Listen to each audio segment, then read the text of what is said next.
If I can ask all our guests today to please take their seats.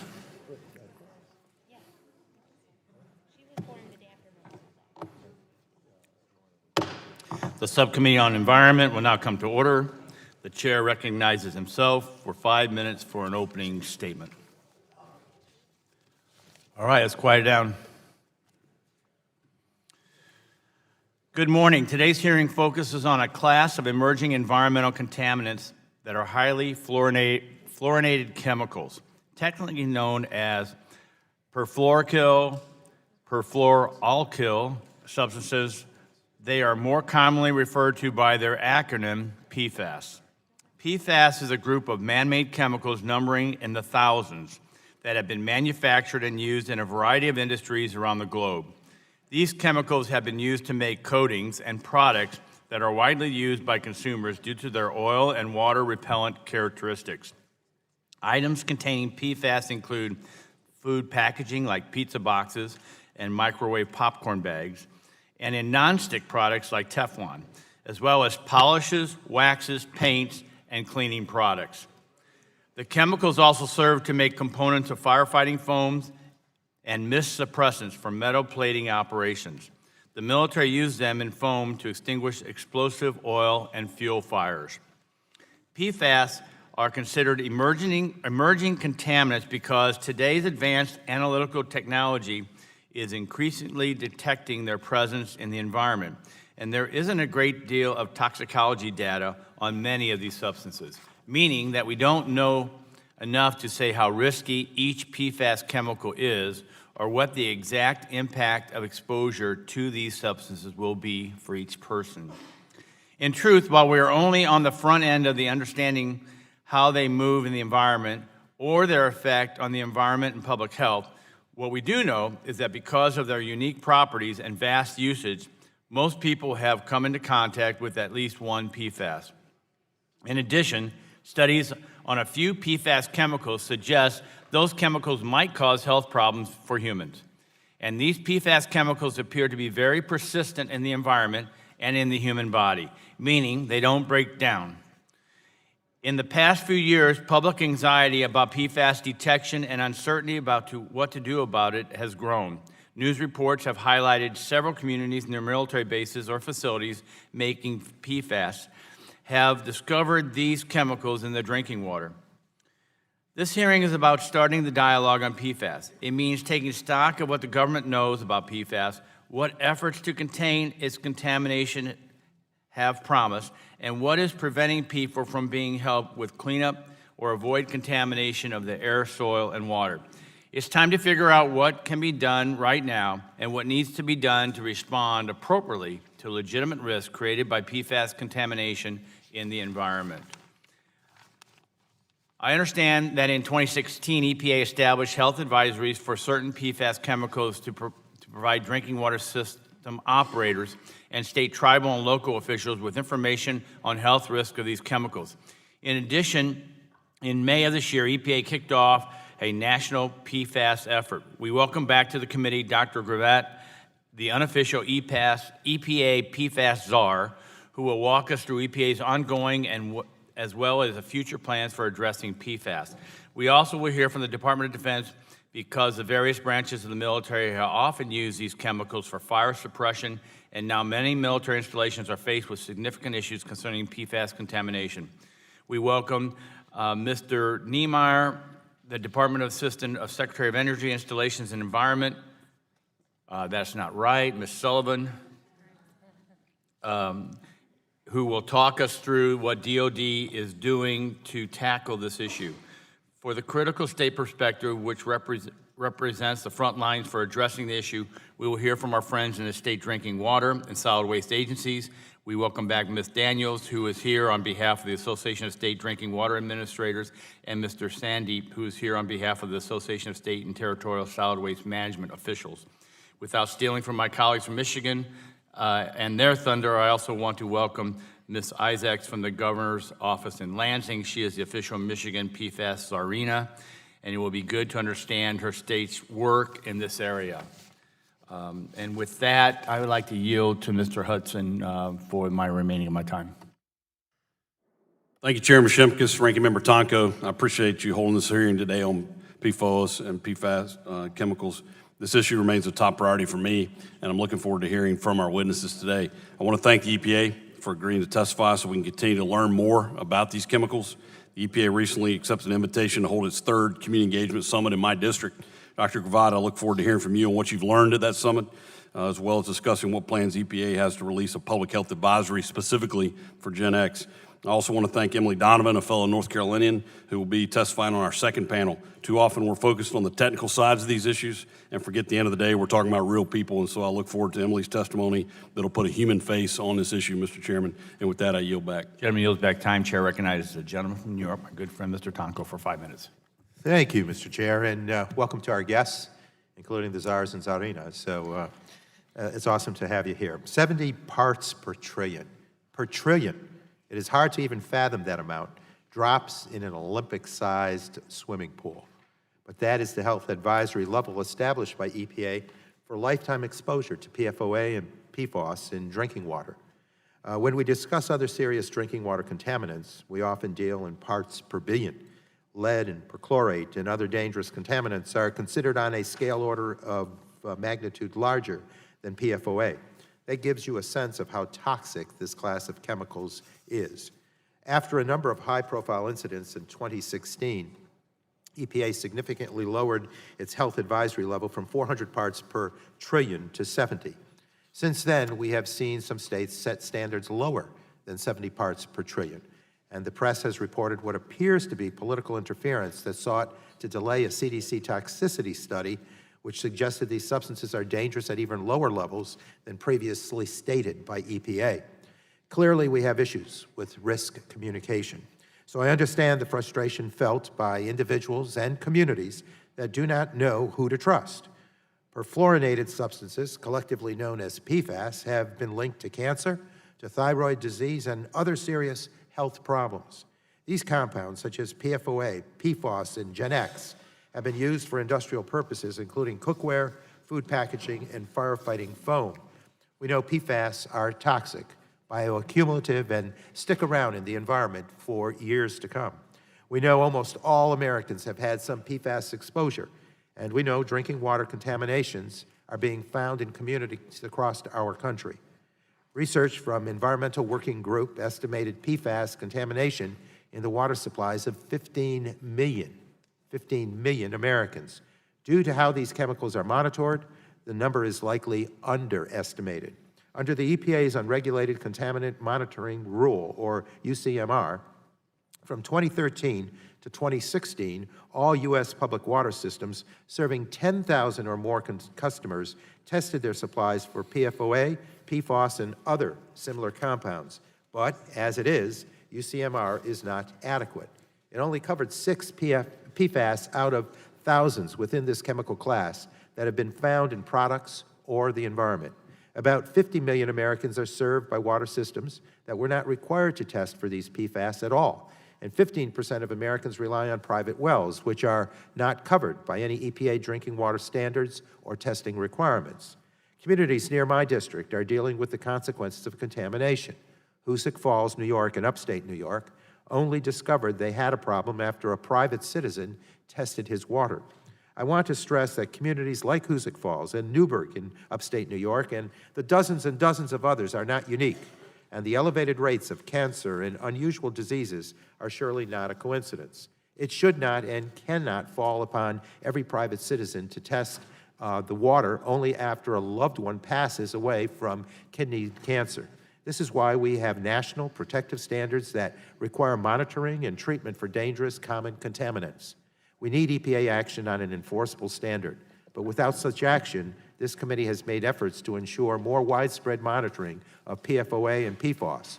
In the Drinking Water System Improvement Act passed by the committee last year, we would require water systems serving more than 3,300 people to test for unregulated contaminants, a vast improvement over that 10,000.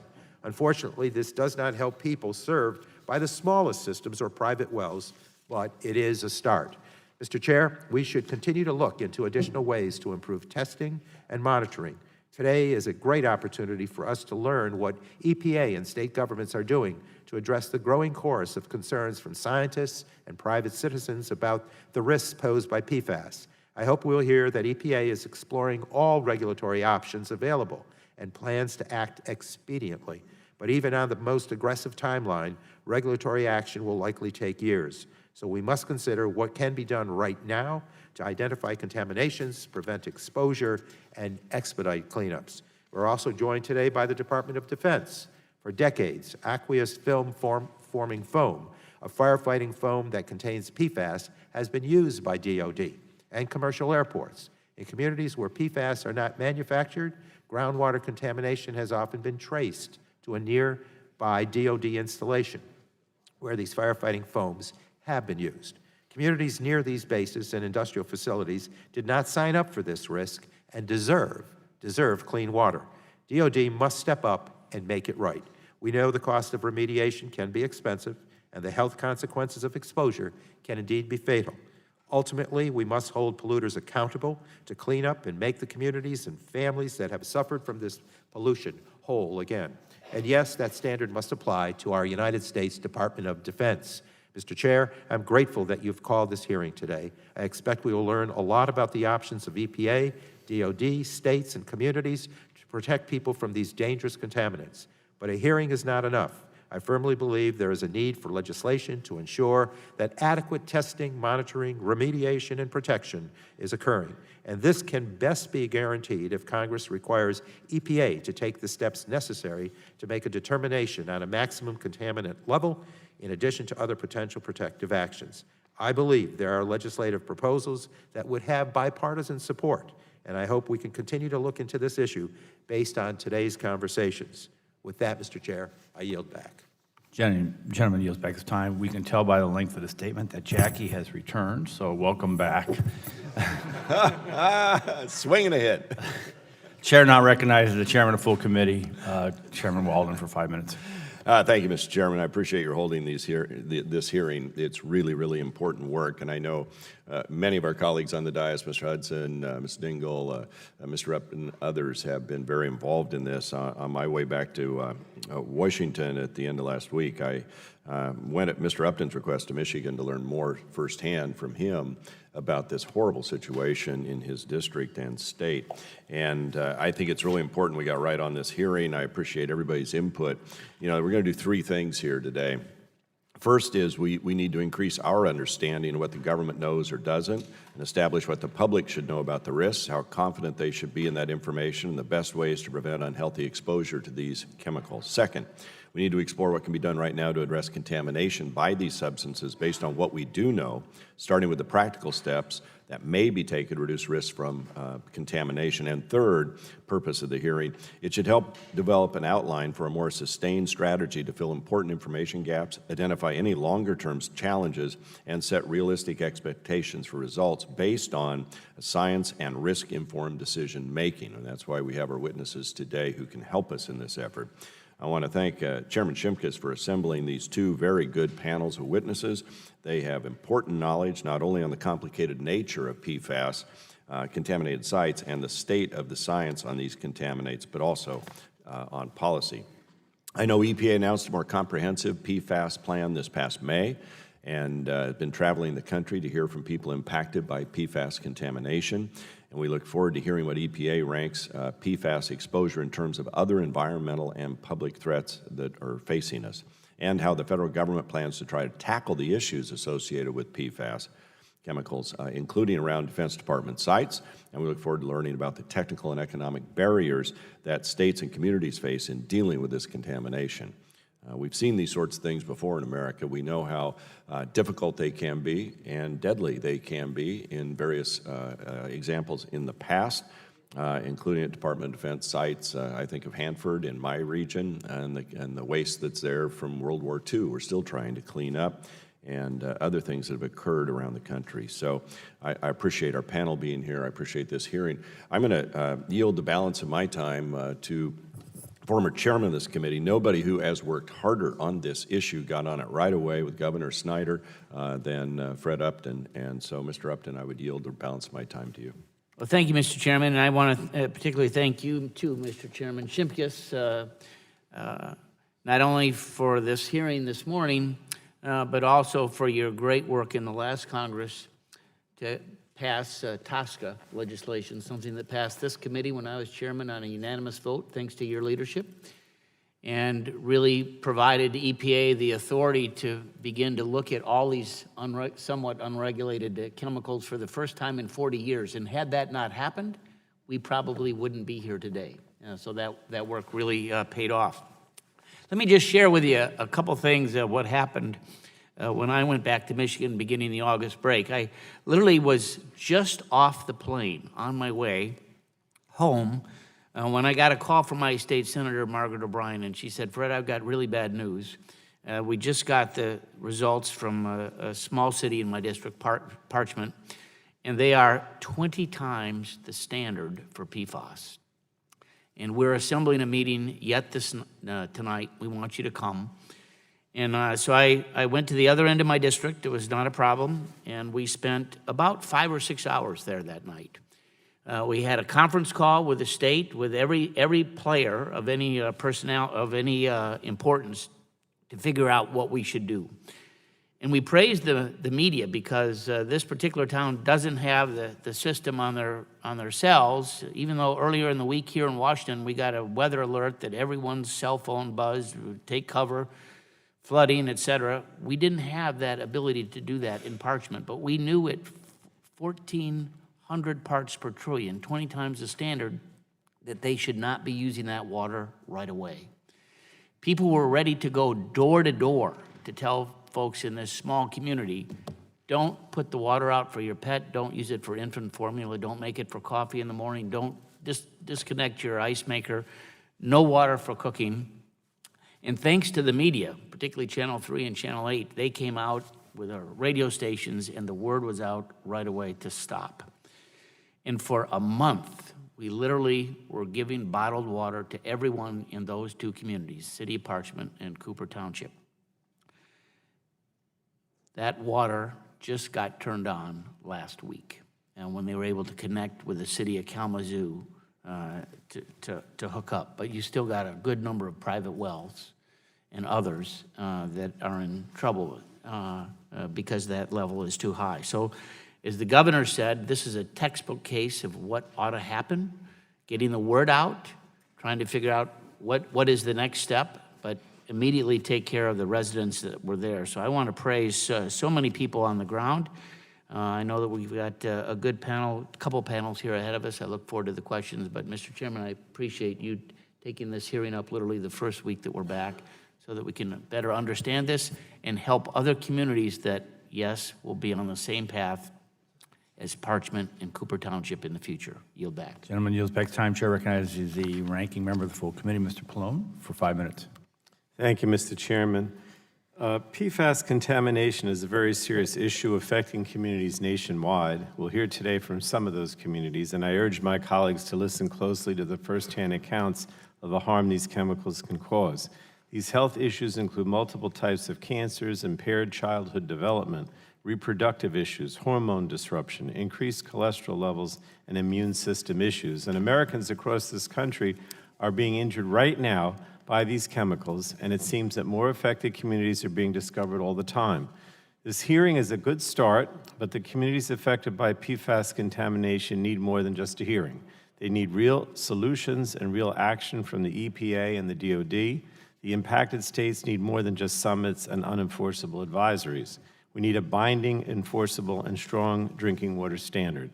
Democrats on this committee have been pushing to set a deadline to promulgate a strong drinking water PFAS standard for several years, and recently we've heard calls for alternative approaches to address these chemicals from communities and experts who don't believe EPA's regulatory process under the Safe Drinking Water Act will actually work, and it isn't hard to see why.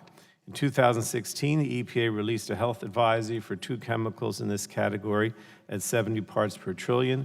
We know this level is too high to protect public health. States have known it for years and have set their own standards much lower. Yet millions of Americans currently receive water that exceeds even this weak standard, and the problem is spreading. The more water systems we test for PFAS, the more contamination we find.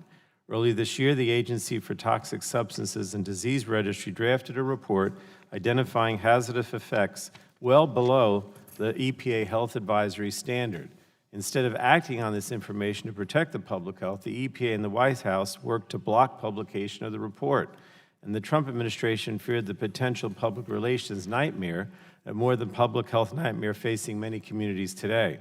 So this is yet another outrageous example of the Trump administration ignoring the health needs of the American people. And we've seen these delay tactics before, particularly with another drinking water contaminant spread by the Department of Defense, namely perchlorate.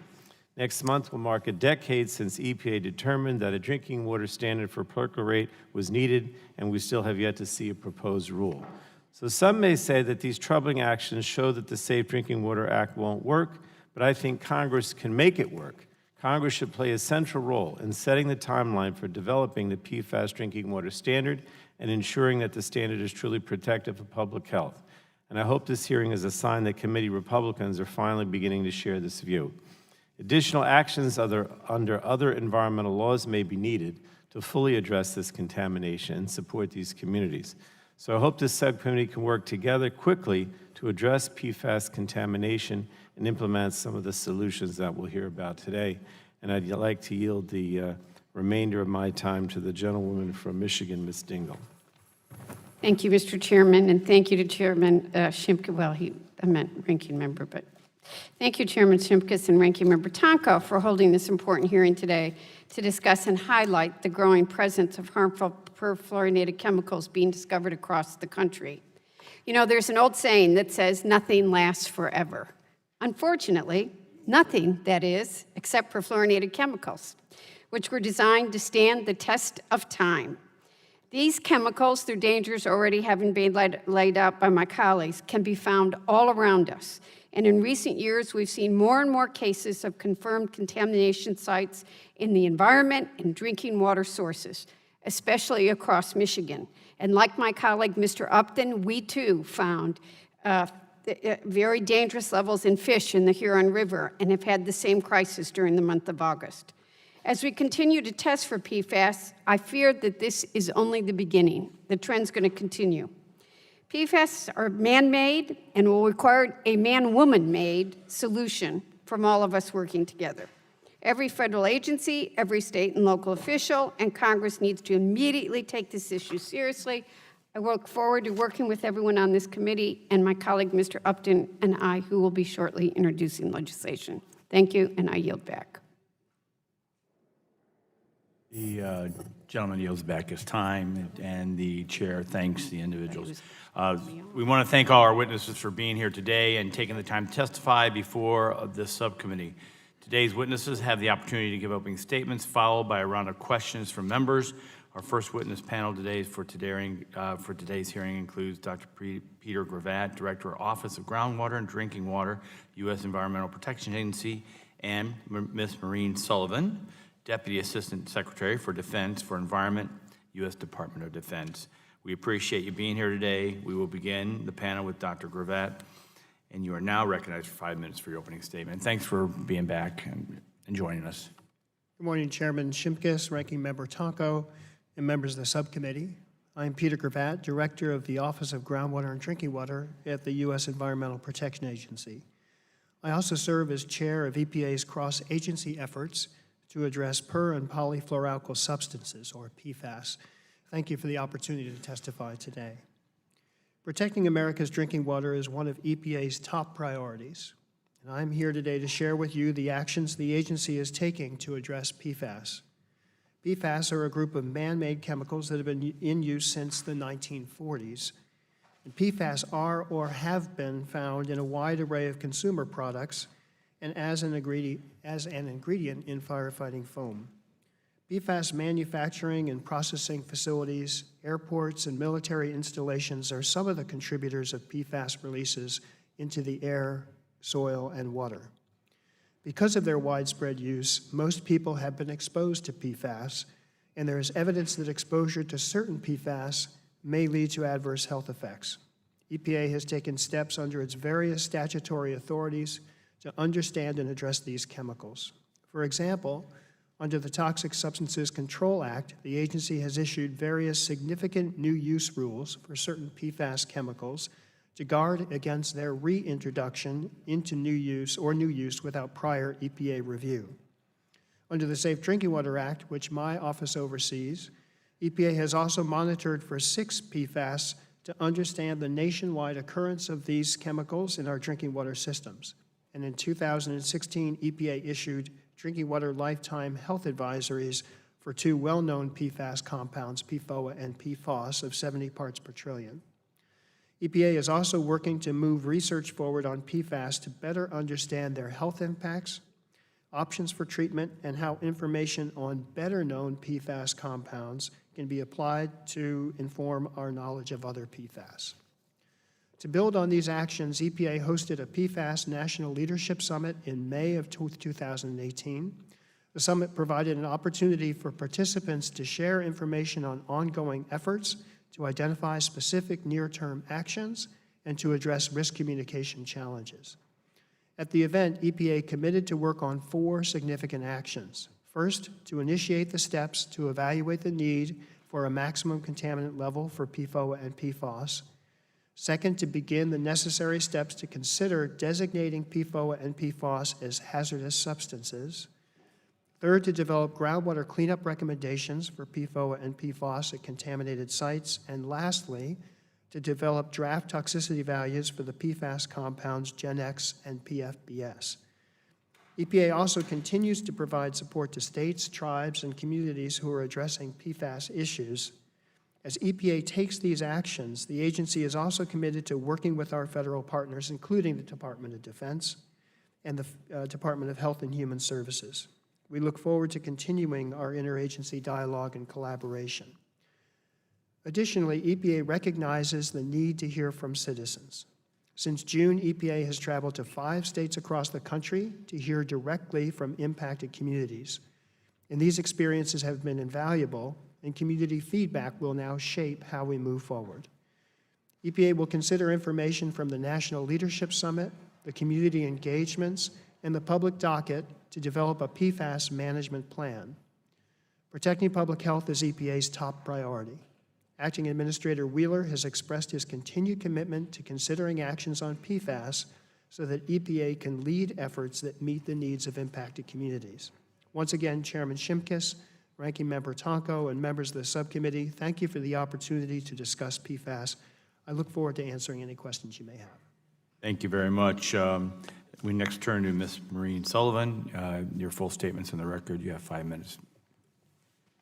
Chairman Simkes, Ranking Member Tonko, and distinguished members of the subcommittee, I'm Maureen Sullivan, the Deputy Assistant Secretary of Defense for Environment. My portfolio includes policy and oversight of DoD's programs to comply with environmental laws such as the Safe Drinking Water Act and the Comprehensive Environmental Response Compensation and Liability Act, Cercla. That's a mouthful. I want to thank Congress for your strong support for the Department of Defense, our national security priorities, and for funding that we need to protect our nation. Ensuring the health and safety of our service members, the families living on our installations, and the surrounding communities is one of our top priorities. I want to thank this committee for the opportunity to discuss the establishment of a national approach to per- and polyfluoroalkyl substances, PFAS. We believe DoD has been leading the way to address these substances. One commercial product that contains PFAS is Aqueous Film Forming Foam, or AFFF. This highly effective firefighting foam has been used by the Department of Defense, commercial airports, local fire departments, and the oil and gas industry. However, it only accounted for approximately 3 to 5% of the PFAS production in calendar year 2000, and the Department of Defense is just one of the many users of the foam. DoD has committed substantial resources in the last 2 years and taken significant actions to respond to the concerns from PFAS and Pfoa. When EPA issued the Lifetime Health Advisory for PFAS and Pfoa in 2016, the department quickly acted to voluntarily test our 524 drinking water systems that serve approximately 2 million people on our installations worldwide. 24 of these systems tested above EPA's LHA level. Although it is only an advisory, DOD followed EPA's recommendations to include providing bottled water or additional water treatment at those locations. Cercla provides consistent approach across the nation for cleanup. The Defense Environmental Restoration Program statute provides authorities to DOD to perform and fund actions and requires they be carried out in accordance with Cercla. The first step is to identify the source of known or suspected releases. The Department of Defense has identified 401 active and base realignment enclosure installations with at least one area where there is a known or suspected release of PFOS or Pfoa. The military departments then determined whether there was an exposure through drinking water, and if so, the priority is to cut off human exposure where drinking water exceeds EPA's lifetime health advisory. Once the exposure pathway is broken, the military departments prioritizing the sites for further action using the long-standing Cercla risk-based process, worst first. These known and suspected PFOS and Pfoa release areas are in various stages of assessment, investigation, and cleanup. To prevent further releases to groundwater, DOD issued a policy in January of 2016 requiring the military departments to prevent uncontrolled land-based AFFF releases during maintenance, testing, and training activities. The policy also requires the military departments to remove and properly dispose of supplies of AFFF containing PFOS other than for shipboard use. Currently, no fluorine-free version of AFFF meets the military's stringent performance requirements to extinguish petroleum fires. From fiscal year 2017 to fiscal year 2019, we solicited research projects to identify and test the performance of fluorine-free AFFF. These efforts support DOD's commitment to finding an AFFF alternative that meets critical mission requirements while protecting human health and the environment, and will represent at least $10 million in research and development funding. In summary, DOD is taking actions to reduce the risks. We are committed to mitigating PFOS and Pfoa releases to the environment that are a direct result of DOD activities. We're making significant investments in a fluorine-free AFFF. These combined efforts reinforce DOD's commitment to meeting critical mission requirements while protecting human health and the environment. Thank you very much. Chair, thanks to the gentlelady. We now conclude with the opening statements from our panel, and we would like to recognize members for their round of questions. And we would like to start by recognizing myself for 5 minutes. And this is to Dr. Gravatt. A little over a year ago, our committee unanimously reported a bill to reauthorize and modernize the Safe Drinking Water Act to help water systems comply with federal mandates and keep their water safe. The centerpiece of that bill was a 5-year, $8 billion reauthorization of the Drinking Water State Revolving Loan Fund. We're quite proud of that bill, and I want to explore how that bill can help with PFAS contamination. Can drinking water state revolving funds themselves be used for infrastructure upgrades needed for things like treatment, well upgrades, or distribution upgrades to help address levels of PFAS? Thank you, Chairman Shimkus. Yes, certainly that fund can be used for those purposes. Would this include filtration, disinfection, and disinfectant facilities and project planning and design activities? Yes, sir, the fund can be used for those purposes as well. What about drinking water state revolving fund set-asides? May these be used by state to provide technical assistance to support PFAS-related work? Certainly the set-asides can be used for those purposes and are used quite broadly across the country to support these efforts. Would this apply to contamination and treatment problems, outreach and training on new issues for water system workers, scoping studies for treatment purposes? Yes, sir, all those things will be covered by the Drinking Water SRF as eligible activities. Thank you. We have several viewpoints on what government should do to address PFAS contamination. What specific actions under existing statutory authority can federal government take to address PFAS? Thank you, Chairman. So there are many actions across the broad authorities that we have at EPA currently that we are using right now to address PFAS. And those include actions under the Safe Drinking Water Act. For example, the unregulated contaminant monitoring rule effort that a number of the members have cited under CIDWA, focused on PFAS, the last round. We have the opportunity to develop drinking water health advisories, which we did for PFAS compounds, and we also have the opportunity, as a number of the members have noted, to develop maximum contaminant levels. That particular action is one that we're looking at very carefully as we speak. We have used steps under Tosca to address PFAS compounds, including under Tosca Section 5. We have also used our authorities under Cercla to address PFAS compounds at contaminated sites. So there are many opportunities that exist today to address these issues. Which of these actions has EPA or others in the federal government not used, and why?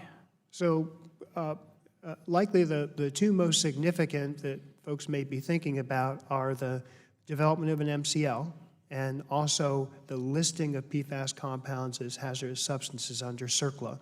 And both those actions are ones that EPA committed in its National Leadership Summit to explore very carefully, and we're involved in that process right now as we speak.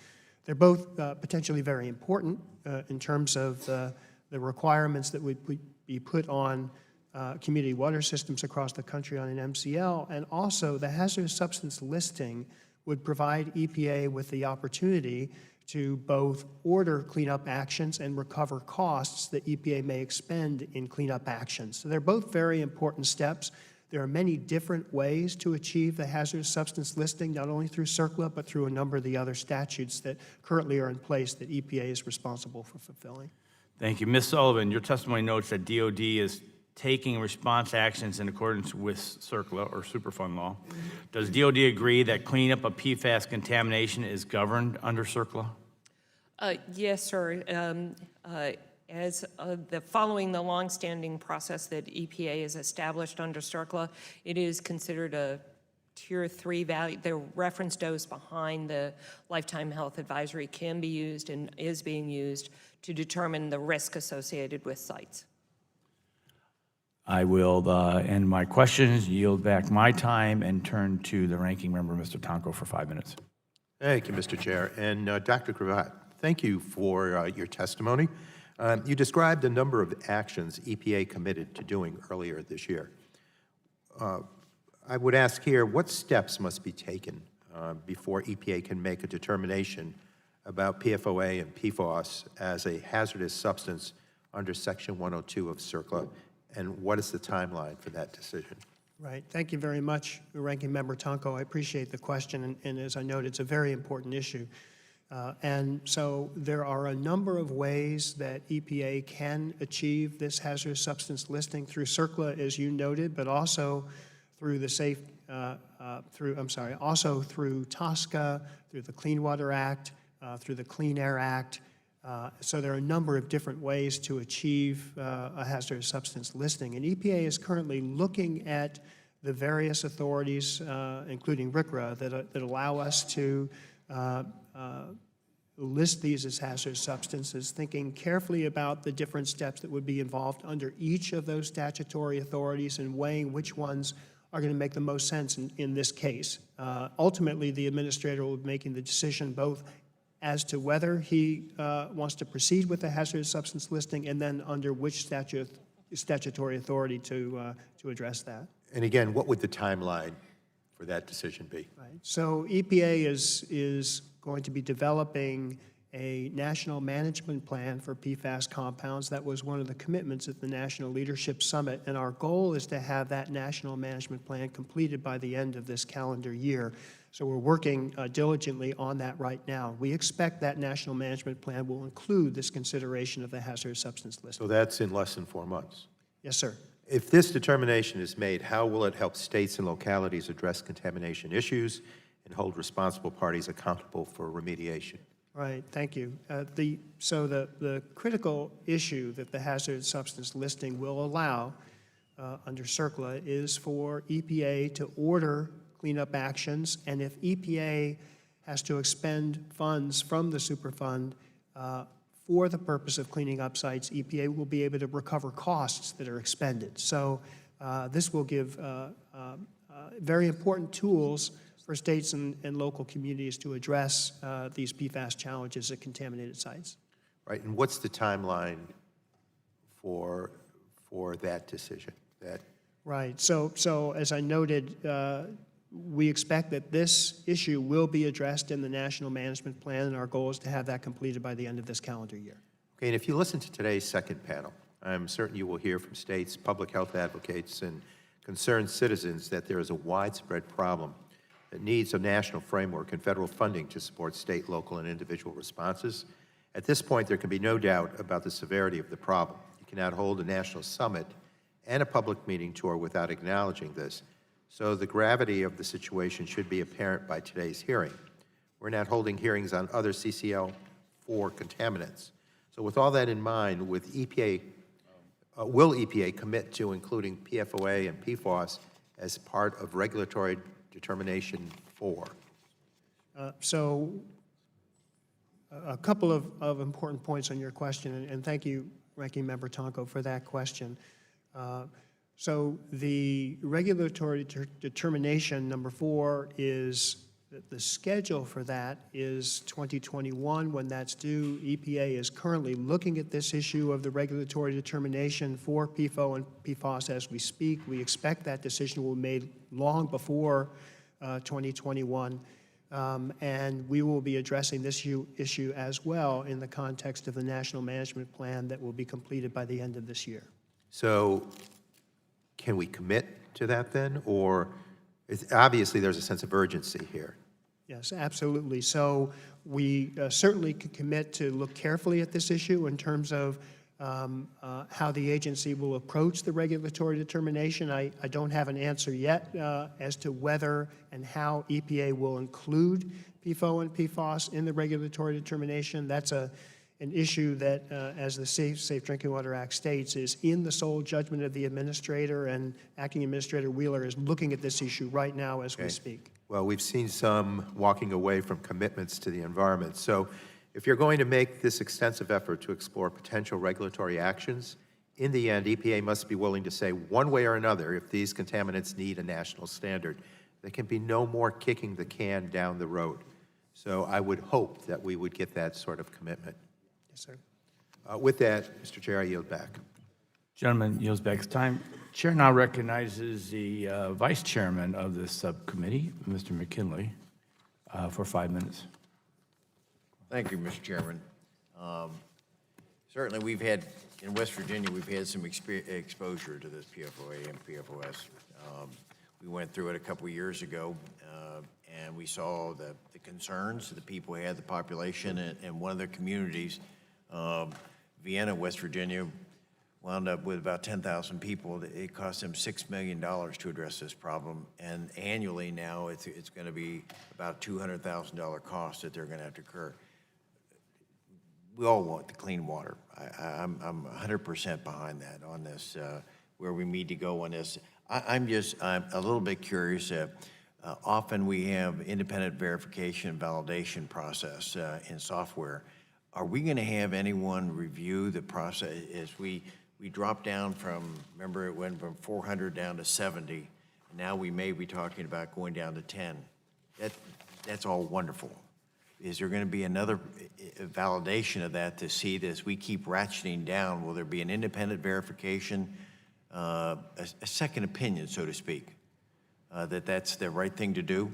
Right. Without question, Congressman, if we were to make a change from the current drinking water health advisory of 70 parts per trillion for PFOA and PFOS combined, we would subject that, the scientific basis for that, to independent peer review before we were to take such an action. Thank you. I think that's going to be overall well, because I'm concerned we had 63 sites around the country 2 years ago. This was a very interesting report. Did you help author that 2 years ago? Yes, sir. About 103 pages long.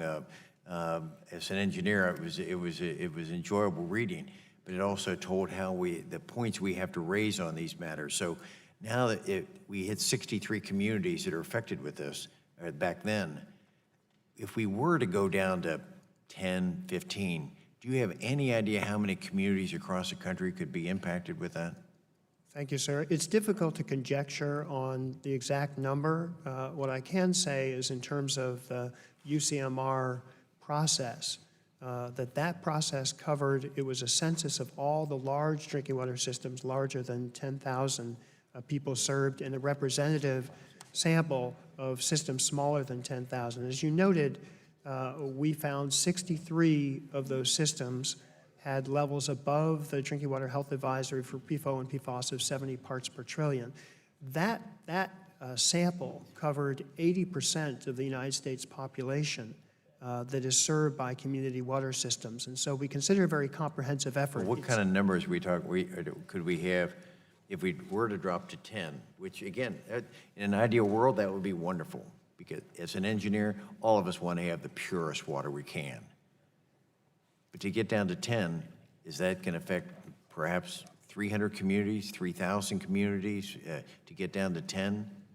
I think it's very difficult to guess. What we can say for certain is it will be more than 63. And we know as a result So as a result, I know the time frame on this, is that we, at least in West Virginia, we had a company that was on the hook to pay for this. But there are going to be some communities that the companies are long gone and how they're going to do this. So I don't know whether from the military, the communities. We have trouble right now with brownfield sites. So we have 480,000 brownfield contaminated sites across America, but we only clean up about 1,000 or less during a year's time. I want to see this thing done, but I've got to find out how to push the urgency that this is our #1 priority in addressing water on that. Would you say that of all, I want to be careful now on this, of all the water contaminants that we face, bleach, salts, nitrates, is PFOA, is that the #1 contaminant? I think it's very important to look at Is it the #1? Is that the one? Because we can chase a lot of rabbits here. I want to make sure that we're chasing the right rabbit, the one that is causing the greatest harm to the American public. I want to see us focus on that, not one that just pops up over here, and, you know, that I won't give the analogy. Is this the #1 health risk in water today in America, PFOA? Thank you, Congressman. In communities where PFAS compounds have impacted drinking water supplies, they are presenting significant challenges. Nationally, I would say, no, this is not the #1 challenge that we face. I think there are important issues around the basics of water treatment, especially around areas, things like disinfection and disinfectant byproducts and systems. It's very important to make sure that we also focus holistically on the full spectrum of challenges that face our nation's drinking water system. Thank you, and I yield back. Gentleman yields back his time. Chair now recognizes the ranking member of the full committee, Congressman Pallone, for 5 minutes. Thank you, Mr. Chairman. My home state of New Jersey has been studying PFAS contamination in drinking water since 2006, following reports of contamination from a DuPont facility, and monitoring by the state and by EPA has shown widespread contamination across New Jersey. In 2017, New Jersey set an MCL for PFOA, I guess, at 14 parts per trillion, and another MCL for PFNA at 13 parts per trillion. And those standards were a triumph for science and advocates in New Jersey who worked for years to overcome political opposition. And this standard has been important to communities across the state and ensures that drinking water is being treated to remove those chemicals. But I've heard serious concerns that the Department of Defense is not cleaning up contaminated sites in New Jersey to that state standard. So, Ms. Sullivan, the Department of Defense has conducted testing at and around some military facilities in New Jersey. According to the presentation you made to Congress in March, drinking water contamination has been found around Naval Weapons Station Earl, which is in my district, and Joint Base McGuire-Dix Lakehurst. Groundwater contamination has also been found around the former Naval Air Warfare Center in Trenton, with levels as high as 22,800 parts per trillion detected. According to your March report, the contamination at former Naval Air Warfare Center in Trenton will be handled through a continued Superfund process. So my questions are, will that cleanup in Trenton meet the New Jersey standards of 14 and 13 parts per trillion? And will you commit to me that DOD will meet those standards for cleanups in my state? Thank you, Congressman, for the question. I appreciate that you've read our detailed report from earlier this year. The Department of Defense, as we're required to by Cercla in the Defense Environmental Restoration Program statute, is following the Cercla process. And as part of that process, the state levels are rolled in through the risk assessment process. So as we go through our analysis following the process, following the structure of it, these state standards will in fact be rolled in as a consideration as an appropriate and relevant regulation. At the end of that risk assessment process, there will be a determination of unacceptable risk that will be reviewed by, not only by us, but by the state, your state environmental agency and the Environmental Protection Agency to determine what the end remedy solution will be. But my concern, as you can imagine, is that, because I'm very familiar with the Superfund process, is oftentimes DOD or even EPA do not necessarily recommend the more strict standard. You know, they look at it as a factor, and you're saying they will, which I appreciate, but they may not adopt the standard. I just think, I mean, they may not insist on that as the remediation alternative that they pick. And the fact that DOD is not bound by these state drinking water standards, you know, to me shows how important a national drinking water standard is, because it may very well be that those state standards are not met. I mean, obviously, I would urge you to meet them, but you're not going to guarantee that they would be, but you're just saying it'll be considered.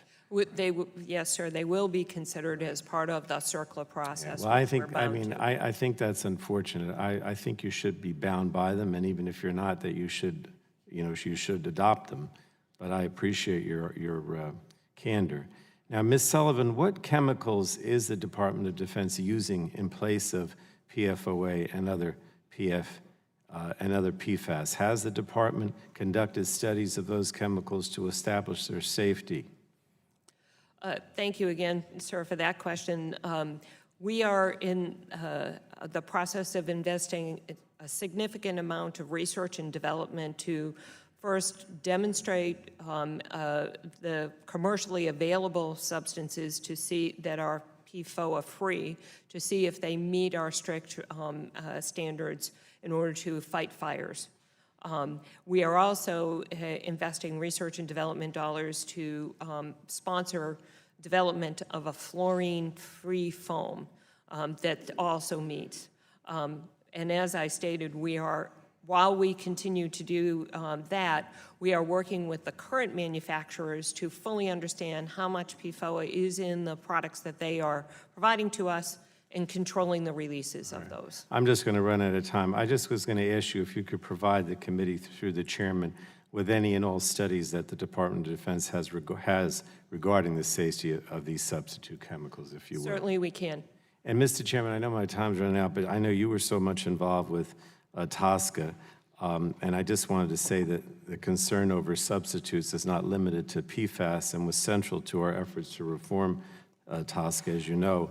And unfortunately, EPA's implementation of Tosca has fallen short of our hopes. And so I was hoping that we have an opportunity for a hearing on Tosca implementation. I will make that request again, Mr. Chairman. Yeah, I would thank the chairman. I think that's going to be doable. We'll try to figure out time. I think both sides are kind of frustrated with the process, and my frustration is a surprise in some of the areas, and I think it's been flipped on both issues. So I think we'll do our best to try to find some time to do that. As one of our signature legislative accomplishments, we'd hate to see it bogged down in implementation. Thank you.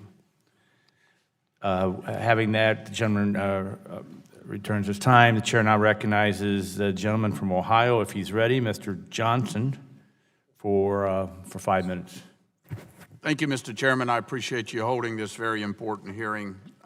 You know, many people throughout the country are very familiar with the issues we're discussing today, and along the Ohio River, along with other states along the river, we're no exception to that. It's vital that we continue to develop a complete understanding of how chemicals in high concentrations like Pfoa impact populations and how best to take any actions necessary.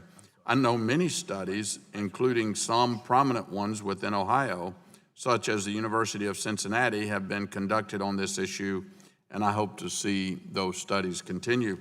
I also know that the EPA is working on these issues, as Dr. Gravatt has indicated in his testimony. So, Dr. Gravatt, you've worked with Ohio on many occasions on water contamination issues, and we appreciate that. How can Ohio continue to best engage with the EPA on these issues?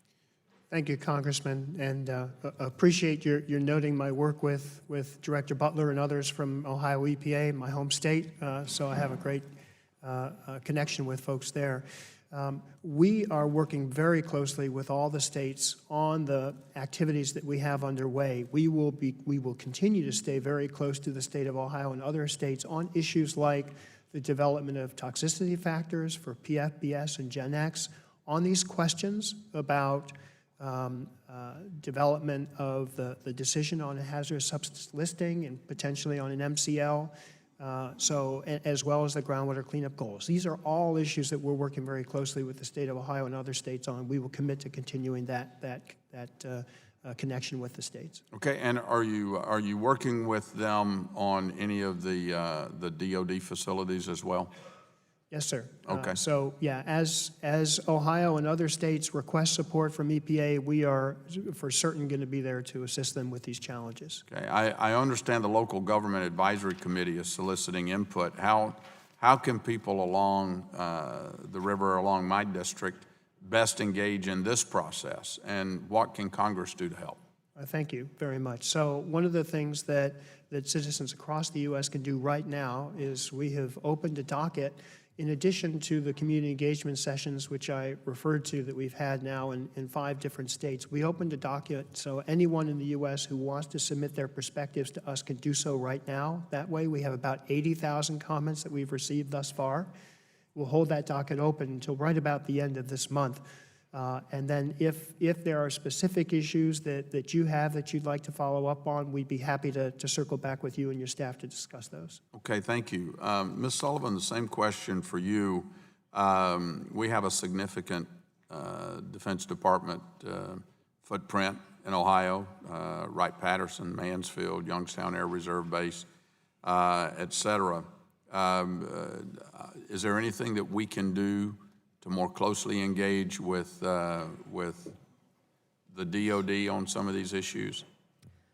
Thank you, Congressman. I know that Wright-Patterson has Wright-Patterson has a restoration advisory board, which is community-based, so to try and engage the local community and be transparent in what's going on the base, and I encourage the local communities to engage in that.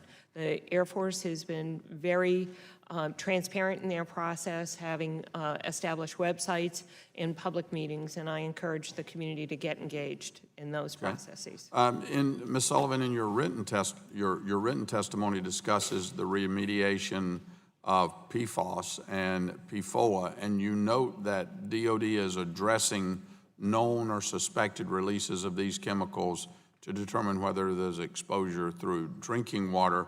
Is DOD only looking at drinking water exposure, and what about releases to soil, sediment, and groundwater? Thank you. I appreciate the opportunity to answer that question. The exposure through drinking water was our first priority. So we wanted to make sure that we fully understand if humans were being exposed and to cut that off. Then we're going through the standard process to look at all of the potential exposure pathways, including soil and groundwater. But we're taking a more deliberative approach because our first priority was to cut off human exposure. Okay. Just real quickly, back to you, Dr. Gravatt. You mentioned EPA is working on response actions with other agencies such as HHS. Can you explain your work partnership with HHS, including what agencies at HHS and what collaboration has occurred and what we can expect moving forward? For certain. Thank you, Congressman. So, as I noted, we're working very closely with HHS on a number of the actions which we identified. Those include the development of the toxicity values for PFBS and Gen X. We're working really with all the different parts of HHS, including the Assistant Secretary's Office, Assistant Secretary for Health, right down through FDA, NIEHS, ATSDR, CDC. Every part of HHS has been involved to participate in this effort, and we'll continue to work side by side with them on these issues. Okay, well, thank you both for your testimony. Gentleman's time's expired, Chair, and I recognize the gentleman from Texas, Mr. Green, for 5 minutes. Thank you, Mr. Chairman, and you and the ranking member for holding this hearing. Or polyflow alkali substances, or PFAS, has been around for many years and is found in a wide variety of uses in consumer products, from our cookware to stain repellents to fire retardants. Due to the widespread use, most people have some exposure to PFAS. While scientific data shows minimal amounts of exposure do not pose substantial risk, higher levels of exposure could lead to a wider array of adverse health effects. I'd like to thank our witnesses for being here today to testify and look forward to your opinion. Dr. Gravitt, in 2016, EPA revised its non-binding lifetime health advisory level for PFAS down from 400 parts per trillion to 70 parts per trillion. What was the impact of this decision? Thank you, Congressman. A very important step in terms of having a final lifetime health advisory. We provided this to the states and members of the public in terms of not only the value of the health advisory, but steps that communities could take to address concerns with PFAS. And this health advisory came out as we were completing the UCMR process, the national monitoring study that I mentioned. And so together they were able to help to identify communities that may have concerns related to PFAS in their drinking water supply. So it was a very important step. What does it take to go from non-binding to binding? That would be, and as you noted, sir, the drinking water health advisories are really guidance values. They're not requirements. It would take us a national drinking water regulation, an MCL, for PFAS compounds to create a binding requirement in terms of meeting those levels. Well, I have a very urban district in Houston, a chemical industry, refinery industry, but in Texas, like Ohio, we have a number of military bases. In fact, Fort Hood is probably the biggest base in the world. We have air bases. Has there been a partnership with the bases in Texas, as you said, that in Ohio? Yes, sir. We are working closely with DOD on these issues all across the country, and perhaps Ms. Sullivan would like to respond. Thank you, sir. The bases in Texas are subject to the same processes that we've established across the nation. They had to go and look where they had known and suspected releases, and if there were any, they had to determine if there was exposure through drinking water and address that. I can provide you detailed information if you would like on the bases. I'd appreciate that so I can share with my other colleagues from Texas. Does EPA currently have the technical expertise to set MCL that protects public health? Yes, sir, I believe we do. How do you reconcile that the Agency for Toxic Substances and Disease Registry released a draft study of the public health risk of PFAS that showed maximum safe levels of chemicals were 7 to 10 times less than the health advisory set by EPA? Is EPA ignoring this mission, or is it?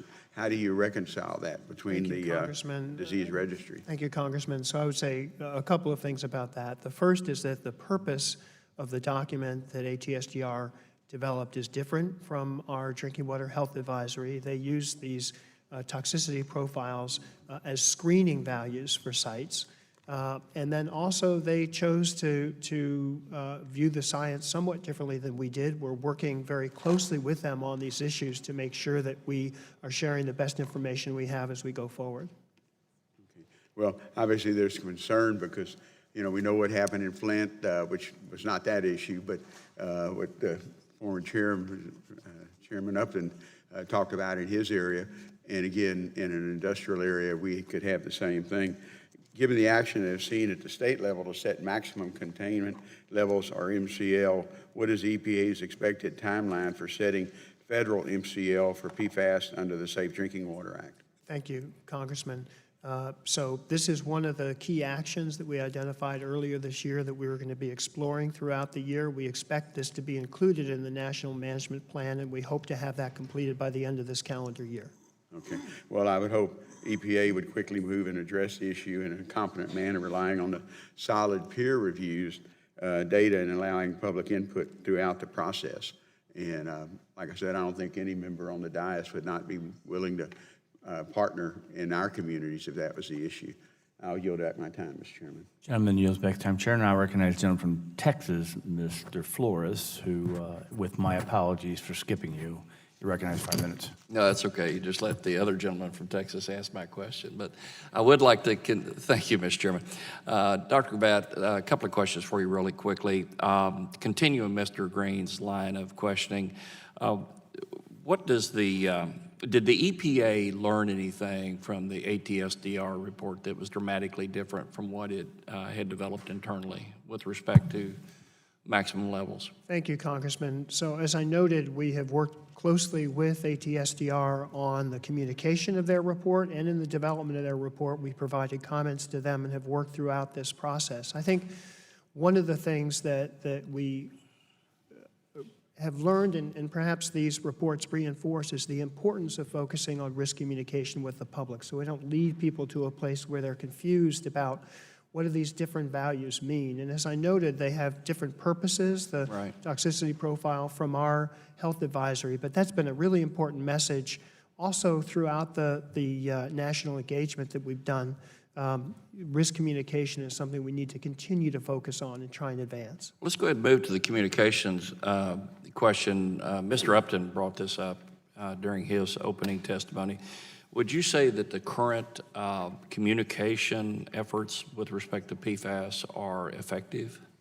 I think, sir, that we always can improve. We need to focus on continuing to improve on our risk communication. This is a top priority for Acting Administrator Wheeler. So what improvements would be needed? What are your initial thoughts as far as improvements that could be put in place? I think it's important for us to continue to work towards characterizing the context for these values, what they mean, what does 70 parts per trillion mean, and what are the implications for a community that may have a level above 70 parts per trillion. I think it's natural that folks will become very concerned when they see levels approaching that. And we think it's important to focus on PFAS. We think it's important to focus at the local level on awareness of these compounds and taking steps to address them.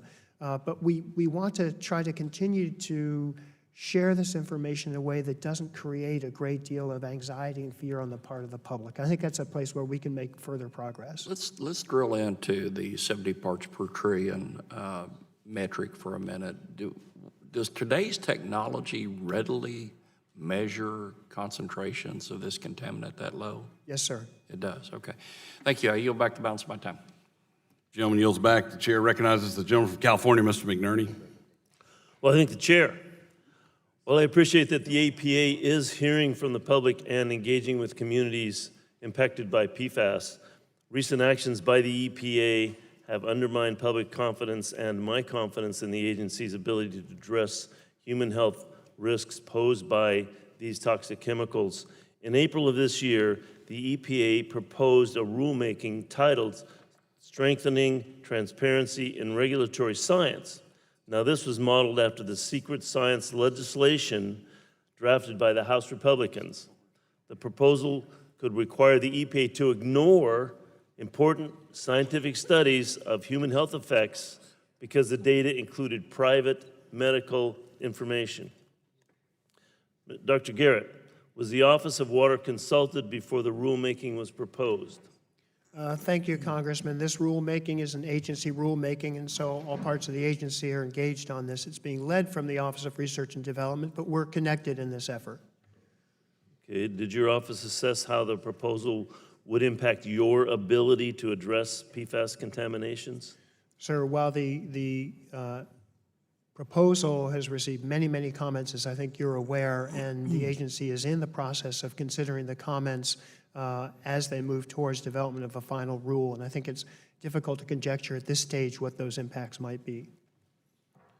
Well, in June of this year, I joined Ranking Member Pallone and Ranking Member Tonko in sending a letter to the agency requesting additional information on the issue. 2 months later, the agency responded to me personally. I'd like to submit my letter and the agency's response to the committee for the record. Without objection. So ordered. Thank you. Mr. Gravatt, are you aware of this letter? I'm aware that we've received the letter. I personally have not been engaged specifically on this issue in the response to that letter. Okay, well, the letter requests that the EPA provide us with copies of all comments or feedback from the EPA staff on the agency's proposed strengthening transparency and regulatory science rulemaking, including but not limited to members from the Rulemaking's Action Development Working Group. There were other requests as well as this. This information is important so that we can better understanding what, if any, concerns were raised on how the proposed regulation would impact its ability to address human health risks associated with PFAS. Again, it took the agency 2 months to respond, but the agency hasn't produced the documents that were requested in the letter.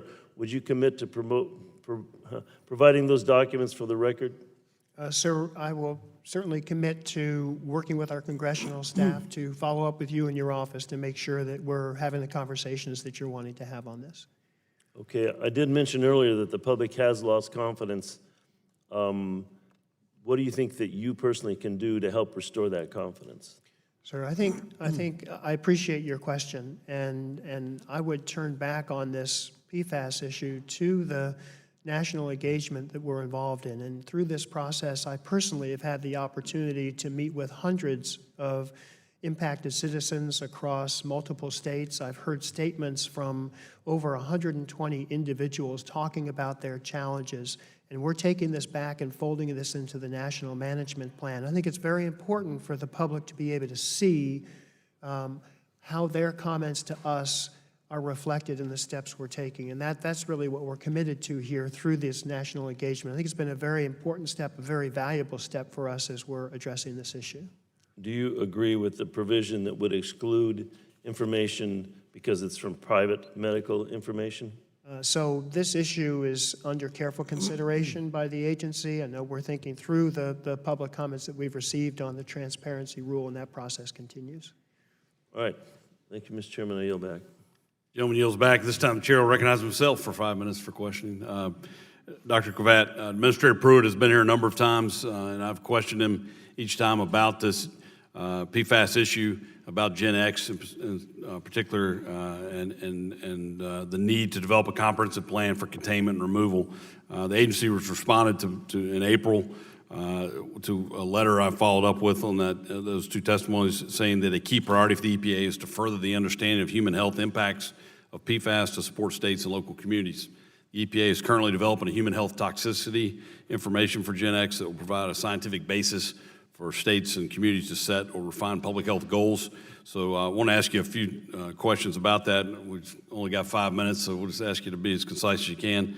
Could you provide a timeline for when the toxicity value for Gen X will be released?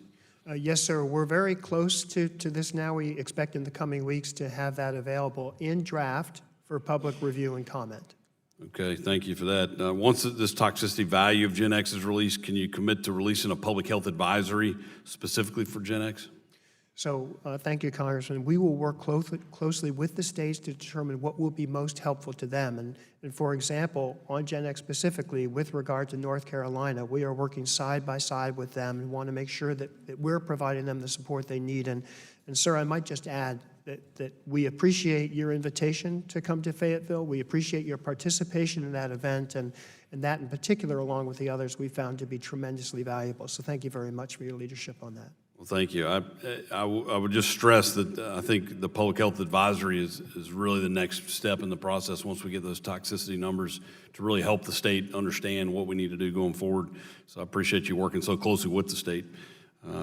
Based on my past discussions with EPA officials, I understand the EPA is working very closely with the state, and I get that feedback from the state. Are you aware of any outstanding questions or information that EPA still owes the state of North Carolina?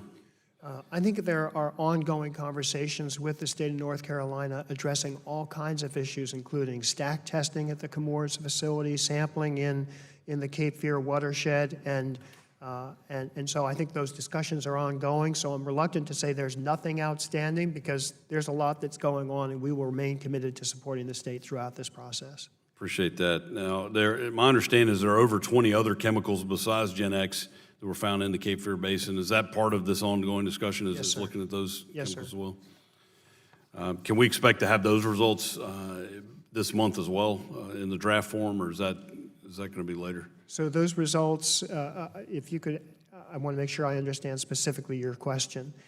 So we're going to have the Gen X toxicity assessment in the coming weeks available, and then we will have the national management plan.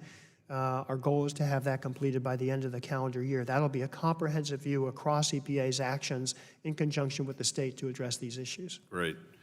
Again, I appreciate you accepting our invitation to come to Fayetteville for the community engagement. I understand you're doing those around the country and other communities. Can you provide us just a few brief takeaways from our community engagement summit? Yes, sir. Thank you. So as I mentioned, in the case of Fayetteville, I heard from over 50 citizens about the concerns they face, and the concerns are very significant, and they range from concerns about protecting families, their children, to economic impacts of the decisions. We heard from folks in Wilmington as well who came up and talked about the economic impact on the very important work that the drinking water utility is doing to put in drinking water treatment, and concerns about how they're going to pay for these actions. And so extensive concerns addressed, and we will remain committed to working closely with the community of Fayetteville, the state of North Carolina, the community of Wilmington on addressing these issues going forward. We appreciate that very much. Is there any information you learned that you think helped move you forward in terms of examining the chemical? I think, again, reiterating the point on risk communication. And in the case of North Carolina, because they themselves have been working towards a health value on Gen X, we heard from them very clearly how important it is to be closely coordinated, and we are working side by side with them in every step of this process. Appreciate that. One other issue I'm trying to wrap my brain around, maybe you can help me with, is, in your opinion, what's the lowest allowable and scientifically reliable level at which PFAS can be detected and monitored? Right. So in terms of the reliable level where it can be detected, I think we're down into the single digits of parts per trillion that can be monitored. And in part, that's a result of the national study that we did to build lab capacity across the country. So this continues to advance, but I think we're in the single digits of parts per trillion for these compounds. Great. Thank you for that. My time has expired. This time I'll recognize the gentlelady from Michigan, Ms. Dingle, for 5 minutes. Thank you, Mr. Chairman. I think you can tell that Republicans and Democrats are pretty unified here on the concern about the PFAS chemicals. And I want to build, the Flint water crisis is something that every member on this dais has in their head, and every American across the country is worried about. And PFAS in Michigan is scaring people more than the Flint water did, but I also think that it's across the country, as you've heard from my colleagues here. I've got several points I want to make, but I'll build right on the last questions first, and I'm very glad that you went to Fayetteville.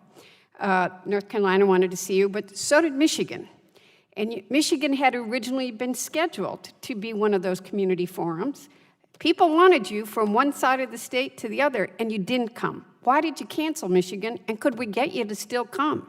Right, so we have been working very closely with Michigan and all the states in determining the locations for these events.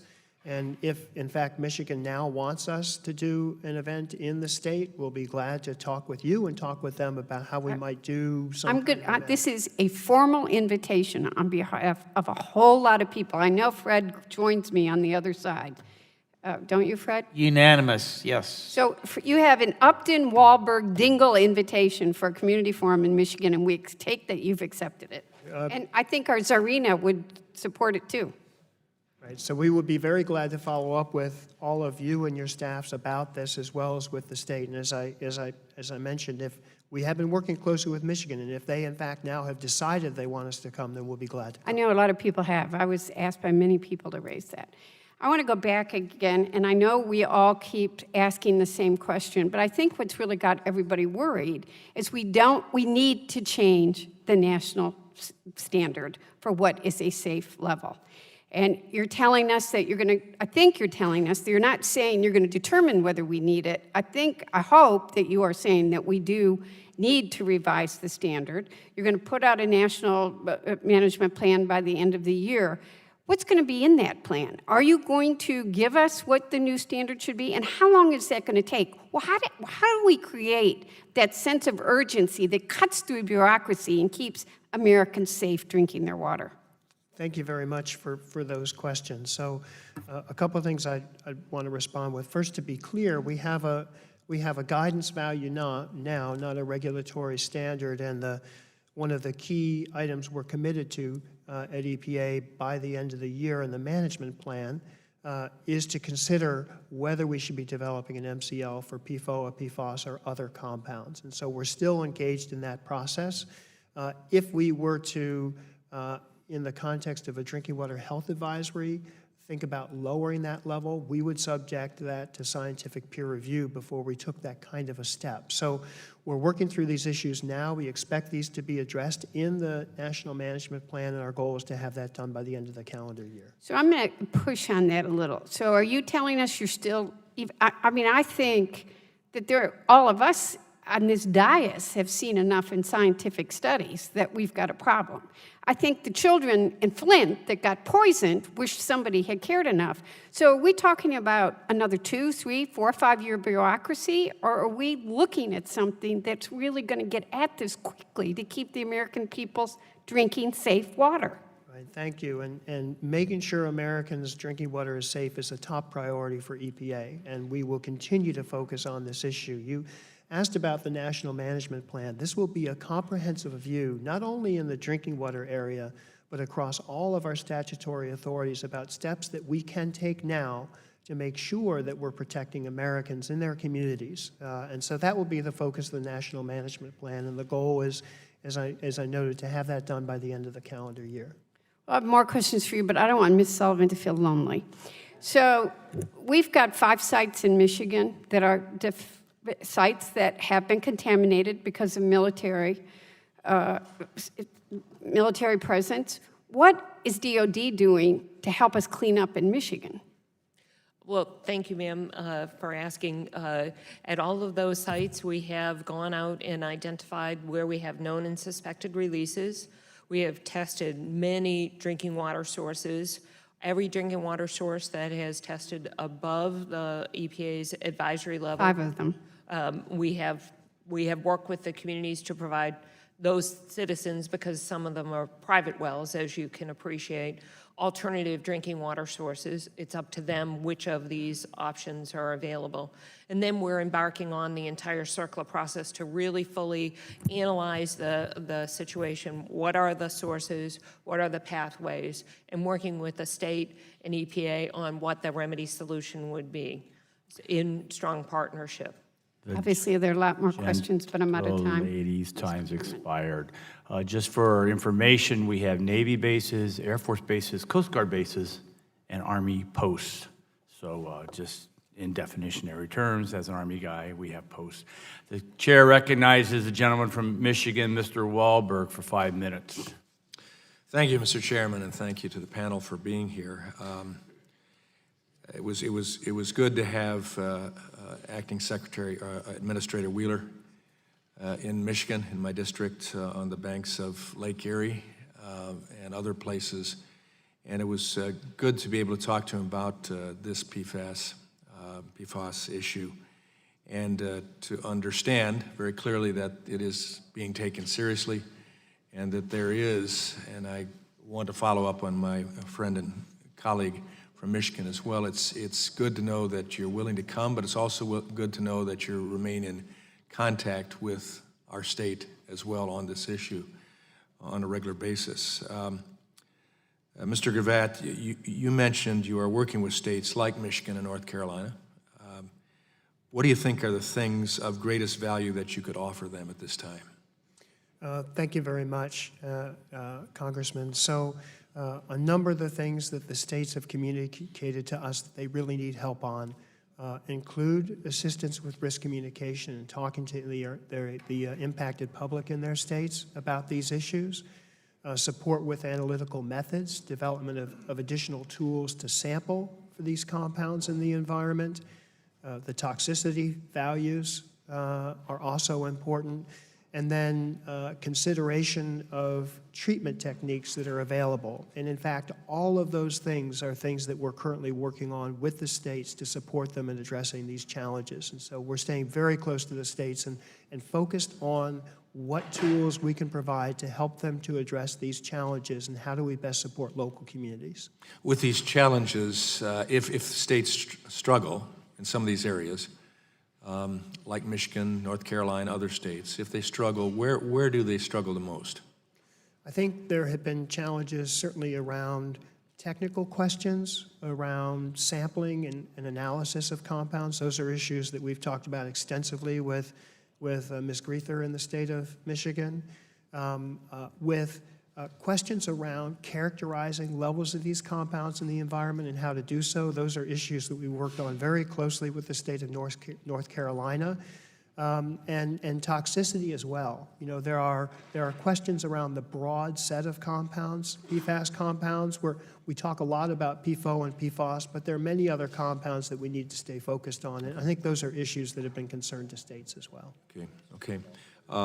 Section 1453 and 1454 of the Safe Drinking Water Act create a framework for states to do source water planning and voluntary response efforts.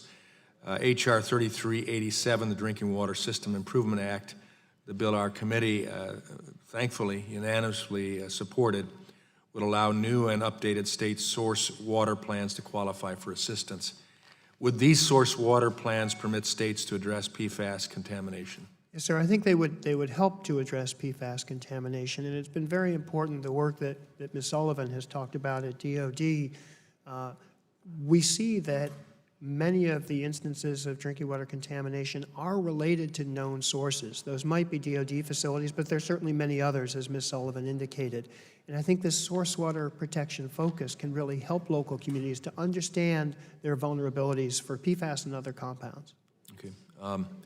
Would these plans and responses also be eligible from the resources of a state SRF under Section 1452K? Yeah, and certainly in particular through the set-asides and the technical assistance, these are activities that can be covered in that area, yes. In your response to the chairman, you mentioned that DWSRF funding could be used for PFAS. Could it be used for other emerging contaminants as well? Yes, sir. Do you know how many states are already doing this? I think a number of states, bless you, a number of states are providing support to drinking water systems in their state, particularly through the set-asides, the technical assistance. And I think that's going to continue to be a focus. But there are broad opportunities through the Drinking Water SRF to support both infrastructure investments and also to support technical assistance and operator certification and strengthening in terms of the capacity of drinking water systems. So there are broad eligibilities that are provided through that tool. Okay. Thank you, and appreciate your responses. I yield back. Gentleman yields back. Time chair recognizes the gentleman from Southern California, Mr. Peters, for 5 minutes. Thank you, Mr. Chairman, and thanks to the witnesses for here. I had two questions, one for Mr. Gravatt, Dr. Gravatt. Studies tracking PFAS in marine organisms and ocean waters. PFAS was added to the Stockholm Convention on Persistent Organic Pollutants in 2009, and we're not party to that convention. But is EPA doing anything to monitor coastal waters for these compounds, and are you working with other countries to control the spread of these contaminants? Thank you. So EPA is engaged, as I noted, in the broad characterization of drinking water supplies. We also have ongoing monitoring activities in watersheds. As I mentioned, the Cape Fear watershed has been an important area of work. And so I think as we get into estuarine environments, those are areas where we are thinking about the presence of these compounds. I think our primary initial focus has been around issues that immediately affect public health and making sure that we're addressing the needs of communities. Okay. I'd love to be updated on any activity on that. We'd be glad to follow up with you on that. Thank you. And Ms. Sullivan, I had a question about firefighting foams. You noted that it was a small part of the problem in terms of overall volume, but it looks to me like the military specs require fluorine compounds, and I wanted to know kind of how you see progress in moving away from that, and does that requirement interfere with your work in dealing with the toxicity of these particular chemicals? Thank you for that question. The currently military specification requires a certain performance as well as a makeup, and part of that is driven by the need to be able to fight fires associated with aircraft quickly and efficiently.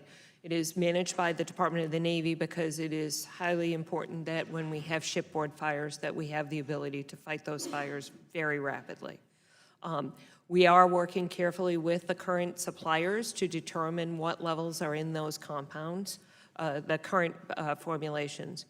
In terms of research that we're investing in on a fluorine-free, it is basic research at this time, bench scale research, but we are committed to continuing that research to ultimately, hopefully, produce a product that does, in fact, meet our critical mission needs and is, in fact, fluorine-free. Good. I think that would be helpful throughout the economy and a number of applications as well. So thank you very much for being here, and I yield back. Gentleman yields back his time. Chair now recognizes the birthday boy, Dr. Carter, for 5 minutes. I appreciate that, Mr. Chairman. Ms. Sullivan. You're very red. Yes, I am. Sorry, I've got my notes mixed up here. Ms. Sullivan, you mentioned in your testimony about the actions that the Department of Defense is taking, not only in providing the clean drinking water, but also in the remediation efforts. And I was just wondering, I'm interested in learning more about how you actually go about notifying the individuals on these installations and what the communication structure looks like. Well, first of all, happy birthday, sir. Thank you. Each of the military installations, this is voluntary on their part, we encourage military installations in the communities to establish what we call restoration advisory boards. And these boards are populated by local citizens who want to learn more about the cleanup going on those bases. It is voluntarily on their part, but we support them and fund that activities. As far as on our bases, we have sophisticated notification systems for the populations present on the installations to make sure the information gets out, and in full consistency with the Safe Drinking Water Act, where we are, in fact, the purveyor. We do the routine monitoring and issue the consumer confidence reports on top of routine correspondence with the citizens on the base. So you're providing them with bottled water, is that right? It depends on the situation, sir, and what their choices are. In some cases, we may hook them up to an alternative water supply, or if in some cases they want bottled water, or we may install some sort of granulated activated carbon solution. It depends on the circumstances. But whichever way you do it until the remediation is completed. Correct. Okay, good. What types of sites? Is there a particular type of site that you see the most contamination on? It's interesting. It is a range of sites. A lot of it is associated with, as you can understand, firefighting activities, training, mostly. The newer sites for us that we have to go and explore are crash sites. So usually with the firefighting sites, there has been some other chemical or compound that has been used, so we've already done a certain amount of investigation. However, the crash sites are now newer. That is a challenge for us to go out and identify where those sites were and understand the circumstances around them. Good, thank you very much. Dr. Grievett, you mentioned in your testimony that there were 4 significant actions that you were considering when you were making these recommendations for PFAS and for the contaminated areas. Can you explain those 4 to me very quickly? Yes, certainly. So the first is to explore the development of a national primary drinking water regulation for PFOA and PFOS.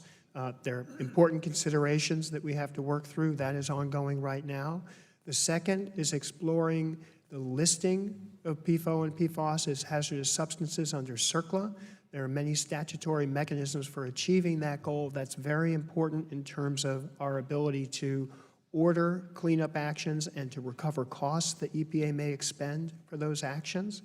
The third is development of groundwater cleanup goals under our waste cleanup programs for these substances, very important in terms of addressing contaminated sites. And then the final one is developing toxicity values for 2 additional PFAS substances. Those are Gen X and PFBS. And we're hoping to have those draft values available for public review and comment in the coming weeks. Do you have a timeline on all 4 of these or on the different steps? Right. So as I noted, the toxicity values is probably the closest to being completed, and we're looking towards the coming weeks to have those completed. The groundwater cleanup recommendations are currently undergoing interagency review, so that process is actively underway. The last 2 will be addressed in the National Management Plan, which our goal is to have that completed by the end of the calendar year in terms of identifying the path forward on these important actions. Great. Well, thank you both in your work on this. Very challenging. Thank you, Mr. Chairman. I yield back. Gentleman yields back his time. Seeing no further members of the subcommittee, the chair now recognizes the gentleman from Vermont for 5 minutes. Thank you very much, Mr. Chairman. A couple of things. First of all, I just want to say that I believe the Environmental Protection Agency is a vital agency to protect the health and well-being of the American people, and I want to thank you for your dedicated service. Second, we've got an issue in Vermont with PFOA, so I want to talk a little bit about that and then ask whether you can help. But in 2014, PFOA was discovered in Hoosick Falls, which is just across the border. And in the town of Bennington, on the Vermont side, there was a Teflon plant, St. Gobain, and it turns out that hundreds of private drinking wells in Bennington are contaminated, and we're trying to work through that to provide for the health and safety of the residents there. But in June 2017, I wrote to then EPA Administrator Pruitt with a couple of direct requests, and all as a result of what was happening in Vermont. One was that the EPA establish a national primary drinking water regulation for PFOA. 2, that PFOA and PFOS be listed as hazardous substances under Cercla. And 3, that we take action under the Toxic Substances Control Act to review and regulate PFCs. And I continue to request that those steps be taken. And in addition, I believe, and many in Vermont believe, that there are several additional steps that the EPA must take on this front. 1, establish toxicity profiles for the entire class of PFAS compounds. 2, establish a reliable testing methodology for PFAS contamination that is present in sources other than water. For instance, how do we test milk produced from a cow drinking contaminated water, or maple syrup from a tree drawing on contaminated water? 3, establish a national maximum contaminant level as a backstop while providing resources to states that wish to adopt a more stringent standard. 4, develop reliable and sufficient testing laboratories to identify contamination. And 5, develop a national listing of products that contain PFAS. So the questions, Mr. Gravatt, I'll ask you. Can EPA commit to establishing toxicity profiles for the entire class of PFAS compounds? Thank you, sir. That's a very important question. As you know, it's a broad set of compounds, actually in total many thousand compounds. And through our Office of Research and Development, we're looking not only at how to develop toxicity values for individual compounds like PFBS and Gen X, but how to start to look at the broader suite of compounds and look at them holistically. That's still a research area. It's going to take some time for that work to advance, but that's a focus area for us, and we're working with other parts of the federal government on those questions Can you as well. keep us posted on that? Yes, sir. We'd be glad to do so. The clock is ticking on that. And 2 other questions. As I mentioned, we currently lack a publicly available list of products that contain PFAS and related chemicals. We'd like the EPA to compile that list. If you can't, what resources would the EPA need and what barriers are preventing you from doing that? And finally, is the EPA currently investigating ways in which to test for contamination of non-water products, like the milk example, the maple syrup example I just mentioned? Yes, let me take the last question first, and absolutely, yes, we are doing that. One of our commitments is to develop additional analytical methods for media other than drinking water, understanding how important that is in your state. And I had the opportunity to visit your great state just last week with the Environmental Council of States meeting there and talk about these issues there. And our Tosca program is working right now comprehensively to get a broader view of the presence of PFAS compounds in different products. So that's an issue we'll continue to work on. We'd be glad to circle back with you and talk about that further. All right, well, I'd like to have you stay in touch with us as progress is being made. We'd be glad to do so. Thank you very much. I yield back. Gentleman yields back time. Chair now recognizes the former chairman of the full committee, Fred Upton, for 5 minutes. Well, thank you, Mr. Chairman. Again, I appreciate this hearing, and I've got a lot of questions. I want to thank my colleagues on both sides of the aisle as we explore this situation for sure. But Dr. Gravatt, I'm going to start with you. As you know, the Safe Drinking Water Act that passed out of this committee was very bipartisan. We learned a lot of lessons from Flint. One of the lessons that we learned ended up in legislation that President Obama signed, the Kill the Upton bill, which requires that the EPA, when they know about situations of contamination, that they are required within 24 hours to inform the governor, work with the state on a plan to implement that. So my first question, when I learned about Parchment, Michigan, was, is the EPA involved? And the answer was yes. So I'm very grateful for that. And I brought that to the attention of the acting administrative Wheeler when I talked to him about on the phone within a couple of days. I'm glad to hear about the National Management Plan coming to Michigan. It is something that we want in Michigan, and I know that my colleagues on both sides of the aisle will very much encourage that to happen, and I would urge that as part of that visit that you come to Parchment as well, where we've had a lot of different meetings.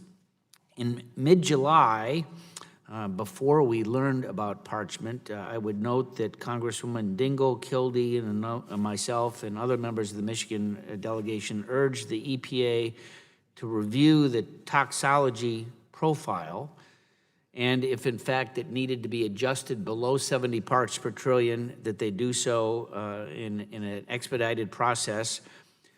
Quick question, is that happening? What can we do to expedite that process? Right, thank you. What is the timing of that? Thank you, Congressman. So we continue to look very carefully at all of the scientific information that's coming forward related to PFOA and PFOS. That's the focus of the Drinking Water Health Advisory, and we will continue to consider that information going forward as we explore whether those values need to be changed. At this time, EPA does not have plans to change the Drinking Water Health Advisory, Lifetime Health Advisor for PFOA and PFOS, but we will continue to watch the literature and stay focused on this. I know that there's legislation that I'm a co-sponsor of that is going to encourage EPA to look at that. So we'll see what happens as that moves.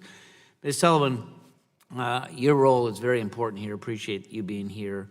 I have to say that I was very troubled reading your testimony last night, and that on page 3, you indicate that you'll share information, the Department of Defense will share information in an open and transparent manner.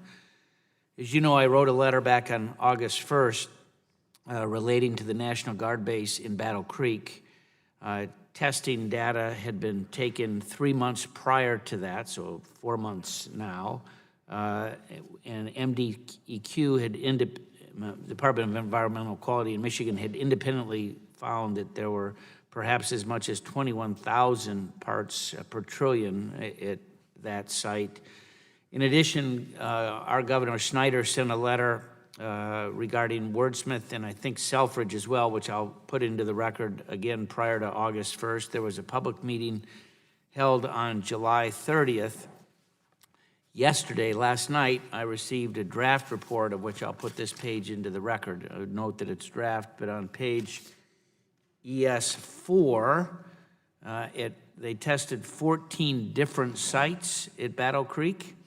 9 of the sites were over 1,000 parts per trillion.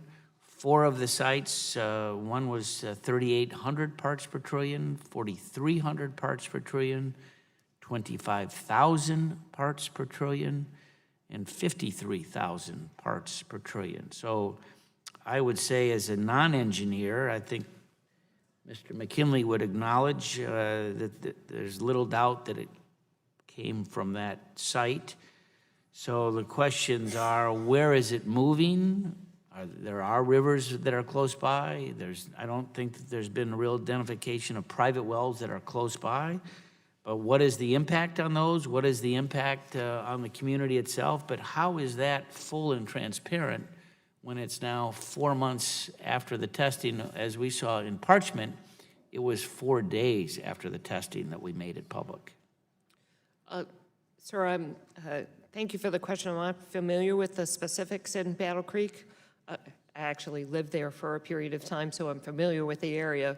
But I will have to get with the Department of the Army and get the specifics. Did they share this with you before today? No, they have not, but I will. I mean, this was literally dropped off at my office late yesterday afternoon, as I understand it. I didn't see it till this morning. I have not seen it, sir, but I will get with the Army and we will get the answers for you. I look forward to that because I want to, I agree that we ought to be, that information ought to be in an open and transparent manner, as you indicated in your testimony, and it's not when it's 4 months late, let alone, how do we deal with this in a long-term way for those individuals that are certainly impacted, not only the servicemen and women, but also the folks that are living close, let alone those that are along the Kalamazoo River. The Yes, gentleman's time has expired. It's an Air National Guard base, so I not an apologize, Army. sir. Yes. Not an Army post. I always think of Fort Custer. I'm sorry. All right, Chair, now I recognize the gentleman from California, Congressman Cardenas, for 5 minutes. Thank you very much. I may be on the other side of the country of my colleague, Ms. Dingle, next to me, but we share many of the same concerns. Water and the effects on chemicals on our water systems in California and Los Angeles are in some cases very dire. So the EPA's activity and determination is very critical to every American all across the country. I note that Mr. Pruitt may be gone, but I wonder if the disinterest that I felt from him and his when he was there in human and environmental health still remains. Hopefully the commitment has changed. I didn't have much confidence in him and his ability to make sure that what is important to the EPA and to American citizens is consistent. Dangerous chemicals are contaminating our drinking water, and we've known about it for years. We also know the extremely harmful effects the chemicals have on people, especially our children and seniors. Even this EPA has determined that chemicals like perchlorate and PFAs are dangerous to human health at levels found in our drinking water. Perchlorate, for example, disrupts the normal function of the thyroid, which is necessary for regulation of the heart rate and blood pressure. For babies, thyroid health is crucial for the development of the central nervous system. Yet EPA has not established a national drinking water standard for perchlorate. Despite established research and proven science. Dr. Gravitt, can you tell the committee what the mission of the EPA is? Yes, sir, protecting human health and the environment. I love the fact that it's human health and the environment in that order. And I don't personally believe that there should ever be a disconnect between those two. I think we can do justice by minding both and doing what's right in both instances. So it's not, there's nothing in the EPA that says the EPA's mission is to protect industry or make compliance easier for industry, does it? Sir, the focus is on protecting human health and the environment and working broadly across the country to achieve that goal. Okay, good. And being the largest economy in the world, I understand, and being a former businessman myself, I understand how important it is that we try to strike that balance of responsibility and regulation and laws, et cetera, so that we can have a healthy environment, healthy human beings, and also have the healthiest economy in the world. So I appreciate your clarity on that. Dr. Grevitt, when did EPA determine that a drinking water standard for perchlorate would meaningfully reduce risks for customers of public drinking water systems? Yes, this was a number of years ago in 2012. In 2012. So why was that determination made? Where did that come from? So that was made following the key factors under the Safe Drinking Water Act, that this is a compound that was determined to present a threat to the health of persons, that it occurred at a level and frequency in the nation's drinking water supplies, and that in the sole judgment of the administrator, that a national primary drinking water regulation was necessary to protect public health. Do we have a national standard today? We do not yet. We are engaged in that process of developing the proposed rule. Okay. You're engaged in that, and what is your hope timeline-wise? I know you don't have a crystal ball, but you know, I'm sure there's a lot of moving parts, and there's a lot to be done before we set that, or excuse me, you set that. So what do you think? Yes, sir. We're under consent decree for this process right now, and we have interacted with the court to request a bit more time to address the latest science that came in through our process. And so we're hoping to have a proposed rule available in the coming months. Okay. Oh, so a bit more time, you're talking about your hope is in the coming months? Yes, sir. Not in the coming years? Yes, sir. That's awesome. This administration has been asking courts on various issues for more time, more time, more time. So I'm glad to hear your response, and hopefully you'll meet your expectation and ours as well. How long has the EPA known about the risks of PFAS in drinking water? So we have known about the potential risks of PFAS in drinking water for a number of years, and that's why we engaged with the manufacturers in the phase out of these compounds over the last decade or so. And so that phase out has been achieved. We followed that up with significant new use rules under Tosca to make sure that we weren't relying on the voluntary agreement, but we actually had the ability to require notification of EPA before these compounds would be reintroduced. So it has been a number of years that we've been actively engaged in this. And then I think you're aware that we completed this national drinking water survey of the presence of PFAS compounds in the nation's drinking water supplies over the last several years as well. Thank you, Doctor. Appreciate it, and I yield back. Gentleman yields back his time. Just a side note, I want to note Dr. Gravat's a professional educational background as a toxicologist. Is that correct? That's correct. Thank you. The chair now recognizes the very patient Congressman Sarbanes from Maryland. Thank you, Mr. Chairman. Thank you all for being here. As you know, in 2018, ATSDR had prepared this study which showed the safe level of PFAS may be closer to 7 parts per trillion, not 70. And at that time, officials at EPA and the DOD contacted the White House to express concerns about that report being released and what the public relation fallout might be. And there's some emails related to that were released in response to a FOIA request from the Union of Concerned Scientists. I wanted to ask a couple of questions about that, because to be candid, I've grown increasingly concerned about lack of transparency within the Trump administration and its various agencies. So this goes to that concern. So, Ms. Sullivan, in these emails that were released pursuant to that FOIA request, somebody wrote, "We, EPA and DOD, cannot seem to get ATSDR to realize the potential public relations nightmare this is going to be." At the time those emails were sent, were you aware of any DOD officials who shared those concerns? Sir, I'm so glad you asked that question. When this process was going on, my communications with the Office of Management and Budget were solely to ask when it was going to happen and what the communication plans would be. I did not provide any assessment of whether that was good or bad. It was simply asking when would it be released and what would the risk communication plans be. I appreciate that, but were you aware of any DOD officials who were sharing the concerns expressed in that email? No, I was the voice, sir. Okay. And I take it then you were not aware of efforts by DOD officials to impede the release of the report? No, I was not aware of any efforts. Were you aware of any, or are you, of any internal DOD review or response that relates to the matters discussed in the email? We have reviewed the draft document and submitted comments to the ATSDR, and will respect the process that ATSDR goes through to develop the final document. I want to emphasize that and Dr. Gravatt has mentioned this before, we believe it should be peer-reviewed based on sound science, developed in a transparent manner, and we support the outcome of that. Well, I appreciate it, and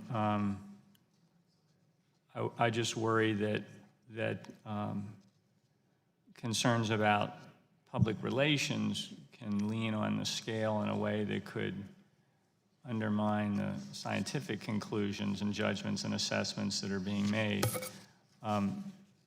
Dr. Gravatt, we've seen some lack of transparency issues at the EPA as well.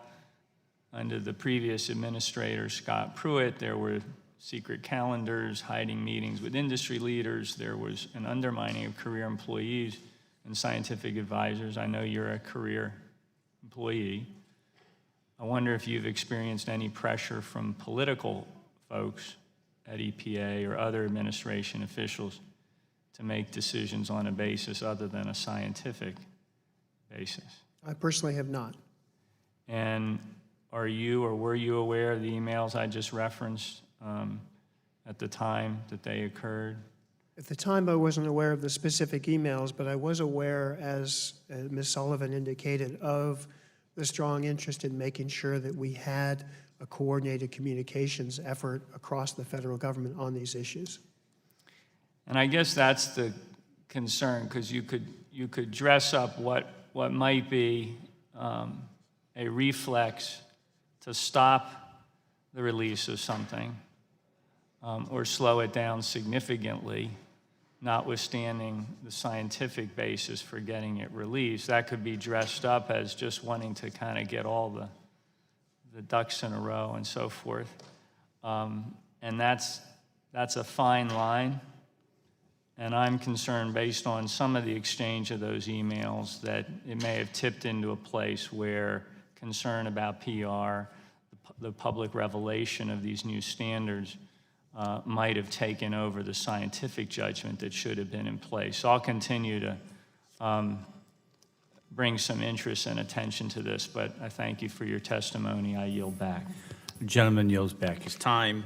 Seeing no further members wishing to ask questions, I want to thank the first panel for their time, their due diligence, and their answering of the questions. I think you can get an impression that this subcommittee and this committee, they're pretty smart folks up here and have done their homework. So this is, can't even pronounce some of these chemicals, but at least I think it was a good airing on this, and we look forward to addressing things again. So with that, thank you very much, and we'll sit the second panel down.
We want to thank our witnesses for being here today and take the time to testify before the subcommittee. Today's second panel consists of the following members: Ms. Lisa Daniels, Director of Bureau of Safe Drinking Water, Pennsylvania Department of Environmental Protection, on behalf of the Association of State Drinking Water Administrators; Mr. Sandeep Burma, Manager, Site Remediation and Redevelopment, Minnesota Pollution Control Agency, on behalf of the Association of State and Territorial Solid Waste Officials, both organizations I've worked with closely. Ms. Carol Isaacs, Director of Michigan PFAS Action Response Team, the ZARENA, as was referred to earlier. And I think soon to join us, Ms. Emily Donovan, co-founder of Clean Cape Fear, and Mr. Eric Olson, Senior Director of Health and Food, Healthy People and Thriving Communities Program with the National Resources Defense Council. We appreciate you all being here today. We will begin the panel with Ms. Daniels, and you are now recognized for 5 minutes to give your opening statement. Good morning, Chairman Shimkus, Ranking Member Tonko, and members of the subcommittee. Thank you for the opportunity to talk about PFAS in drinking water. My name is Lisa Daniels, and I am the president of the Association of State Drinking Water Administrators, whose members include 50 state drinking water programs, 5 territorial programs, the District of Columbia, and the Navajo Nation. Our members have primacy for implementing the Safe Drinking Water Act, and they are on the front lines every day providing technical assistance, support, and oversight to our public water systems, which is critical to protecting public health. I'm also, my other full-time job, I'm also the director of the Bureau of Safe Drinking Water within the Pennsylvania Department of Environmental Protection. Today I would like to discuss ASDWA's concerns about PFAS and then really delve into 3 key recommendations we would like to make. PFAS compounds, of course, have been a growing concern for the drinking water community for more than a decade. To date, PFAS has been found in groundwater in at least 38 states, and I think that's an important number to remember, 38 states. The solubility, mobility, and bioaccumulative properties of PFAS continue to heighten concerns about the potential adverse health effects, and there are many unanswered questions. For example, where are these compounds being manufactured and used in commerce? What are their toxicity levels? How are they impacting the environment and public health? And these are just to name a few. In 2016, EPA finalized the lifetime health advisories for 2 of the most common PFAS compounds, Pfoa and Pfoss. In June of 2018, as folks have remarked, ATSDR released a draft tox profile that proposed minimal risk levels, and they proposed it at different levels than the EPA's health advisory number. The lack of a federal standard and really this inconsistent health risk number have really led to increased public concern and driven some states to establish their own PFAS action levels. However, there are also other states that cannot take any independent action because they're prevented from being any more stringent than EPA.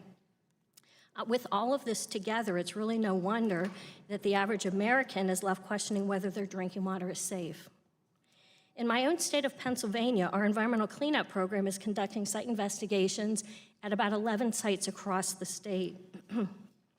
The investigations that we are doing are where there are levels above EPA's health advisory of 70, because we are fortunate that we can recognize health advisory levels in Pennsylvania. We do have authority to look at unregulated contaminants at those levels. However, certainly the adequacy of our actions are being called into question because of differing numbers that we see coming out from ATSDR and potentially some other states. We do recognize the science is still evolving regarding PFAS and risk to human health. There's a whole host of analytical and technology challenges and data gaps surrounding this issue. And really what folks need are more robust information on health effects, analytical methods, and treatment efficacy. So clearly more work is needed, more research and data are needed to really help support a consensus-based standard and tox values. ASWA has partnered with several organizations, including ECOS, Aqua, and EPA, to help chart a path forward for states and federal agencies. We've provided extensive written comments and recommendations to EPA and other federal agencies. on 2 different occasions. The first one was back in January of this year, and then a second set of comments was submitted in July. Essentially, we are asking these folks to work together to help solve this issue. Anybody that's interested in seeing the comments that we wrote, all of that information is on our website, as well as information that we continue to gather and pull together based on other states. ASWA absolutely supports the commitments the EPA made during the National Leaders Summit, and we think that's a solid step forward, but more work is needed. In terms of ASWA recommendations, states, water systems, and the public need national leadership now to address this issue. And for us, the question is not whether to regulate, but when and how, but make sure it's done using sound science. The 3 key areas we would like to suggest: we believe PFAS must be addressed at the national level using a holistic approach, and we ask Congress to direct all the federal agencies to develop a unified message for risk. Number 2, we ask Congress to provide additional funding to EPA and the states to deal with this issue. Currently, we do think folks are diverting money away from the core program in order to address this issue, which is causing problems there. Third, Congress should recommend to EPA to expand and coordinate across all of the programs and media. And with that, we look forward to continuing to work with you to solve this issue. Thank you. Thank you. Chair now recognizes Mr. Berman for 5 minutes. Good morning, Chairman Shimkus, Ranking Member Tonko, and members of the subcommittee. Thank you for the opportunity to speak at today's hearing. My name is Sandeep Berman, and I am the Manager of Site Remediation and Redevelopment for the Minnesota Pollution Control Agency. I'm also a member of the Board of Directors of OSWAMO. While Minnesota is a member of OSWAMO, I am here today speaking on behalf of the association. As you know, OSWAMO is an association representing the waste management and cleanup programs of the 50 states, 5 territories, and the District of Columbia. As you know, and as you heard from prior testimony today, per and polyfluoroalkyl substances, PFAS, have emerged as one of the most complex and challenging environmental and public health issues to have confronted the country in recent times. Many of OSWAMO's member states are reporting widespread impacts and risks from PFAS. Alabama, Colorado, Minnesota, New Jersey, Vermont are a few states who have provided summaries that are included in OSWAMO's written testimony. But many states have similar stories to share. As states conduct additional sampling and response to the continually evolving understanding of PFAS and associated risks, it is expected that more releases and impacts will be discovered from both historical and current sources. The problem is therefore likely going to assume even greater magnitude and even more serious implications for public health and the environment. The current absence of established federal regulatory standards for these compounds is creating uncertainty as public drinking water systems, wastewater treatment systems, regulatory agencies, responsible parties, and communities are attempting to address risks to public health and the environment. There is an urgent need for federal standards, including reference doses, drinking water standards, surface water standards, and remediation standards that can be used to reliably address ongoing public health concerns. A comprehensive system of national standards will provide a level of certainty and consistency for environmental permitting, compliance, and cleanups.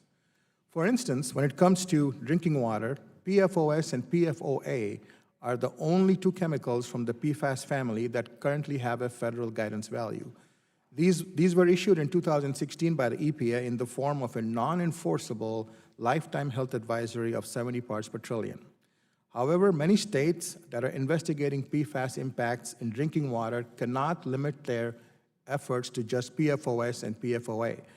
This is because they are detecting a mix of PFAS in the groundwater and drinking water.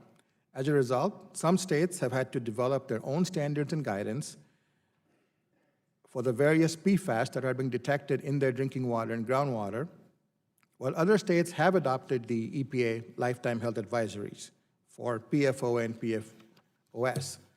However, there are differences between the various state standards, and many of the state standards for PFOS and PFOA differ from the EPA advisory values for those 2 chemicals.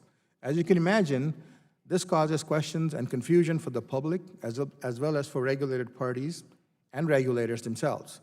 National groundwater standards are therefore urgently needed for the PFAS family to promote consistent and comprehensive cleanups across the country. This will assist states that do not currently have promulgated standards, as well as those that may lack the resources to ever have their own standards. At the same time, there will be the need to recognize the PFAS standards that are promulgated by states, especially if they're lower than the corresponding federal ones. States are also unclear on how responsible parties can be required to remediate PFAS contamination. Therefore, a national regulatory framework, not just guidance or recommendations, is needed for the cleanup of PFAS in groundwater and drinking water. In May of 2018, EPA hosted a National Leadership Summit in Washington, D.C. to take action on PFAS. EPA announced several significant actions the agency would take on PFAS, primarily focused on PFOS and PFOA. OSFAMO acknowledges these EPA proposed actions as being important first steps and appreciates the collaborative efforts EPA has made since the summit on these actions. OSFAMO is still recommending to EPA that in addition to the action plan outlined at the summit, EPA should closely examine an approach that will treat the multiple PFAS as a class or mixture of chemicals for the purpose of designating them as Cercla hazardous substances or RCRA hazardous waste. This will ensure that there is clear regulatory authority to require responsible parties to investigate and remediate contamination from the multiple PFAS that are already being discovered as contaminants of concern across sites around the country, beyond just PFOS and PFOA. There's also a clear need to coordinate efforts at the national level on all scientific and policy issues pertaining to PFAS. OSFAMO has taken and will continue to take many steps to assist with this national collaboration. With that, I thank you again on behalf of OSFAMO for this opportunity to offer testimony, and I'll be happy to take any questions later. Thank you very much. Chair now recognizes Ms. Carol Isaacs, the Director of Michigan's PFAS Action Response Team. You're recognized for 5 minutes. Thank you so much. Good morning, Chairman Shimkus and Ranking Member Tonko, other members. I also want to recognize our Congressman Upton and Wahlberg and Congresswoman Dingell from Michigan, and recognize them for their steadfast, bipartisan focus on this issue. Michigan appreciates it. My name is Carol Isaacs. I'm the Director of the Michigan PFAS Action Response Team, better known as MPART. I represent a single state, Michigan, this morning, but our experience is national, and all states are experiencing some or all of what we're experiencing. Michigan is one of a growing number of states throughout the country dealing with a suite of chemicals collectively called PFAS. To address this public health threat on November the 13th, 2017, Governor Rick Snyder issued an executive directive forming MPART. This unique structure integrates 10 state departments work effectively to enhance cooperation and coordination among local, state, and federal agencies. And all of those are our partners. The response team has been instrumental in creating investigation and response protocols to identify and protect regions of the state with known or possible PFAS contamination. Threatens the drinking water of our residents. The many proactive steps MPART has taken since the formation in November of 17 include the following. We established a new cleanup criteria of groundwater within a few weeks of the establishment of MPART. I've been present for 9 months in my state in this capacity.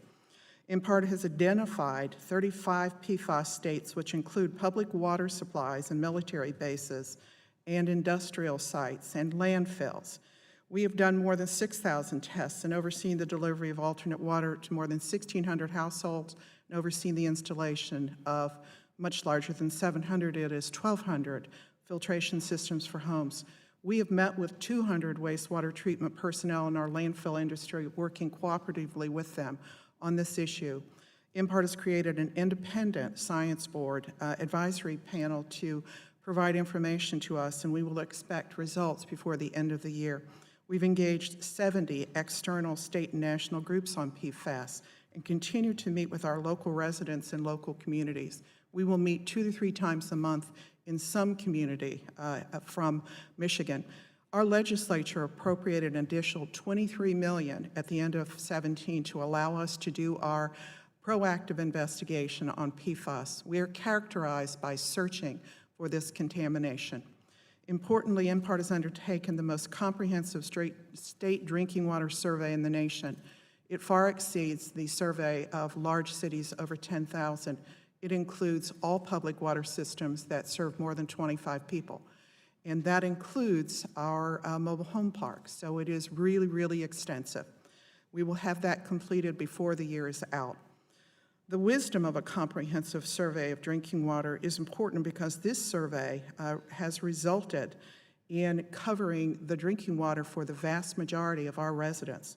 Through this survey, we were able to find and mitigate high levels of PFAS exposure in our drinking water with one of our communities, Parchment. You heard about Parchment a little bit earlier. Those levels were 20 times higher than the EPA advisory level. Within a matter of hours, the state was able to have a very effective response. We worked diligently with our federal and local partners. In that short period of time, we were able to alert the community from our testing results, pay for bottled water to be distributed, and assist in helping to provide a new water source from a nearby community.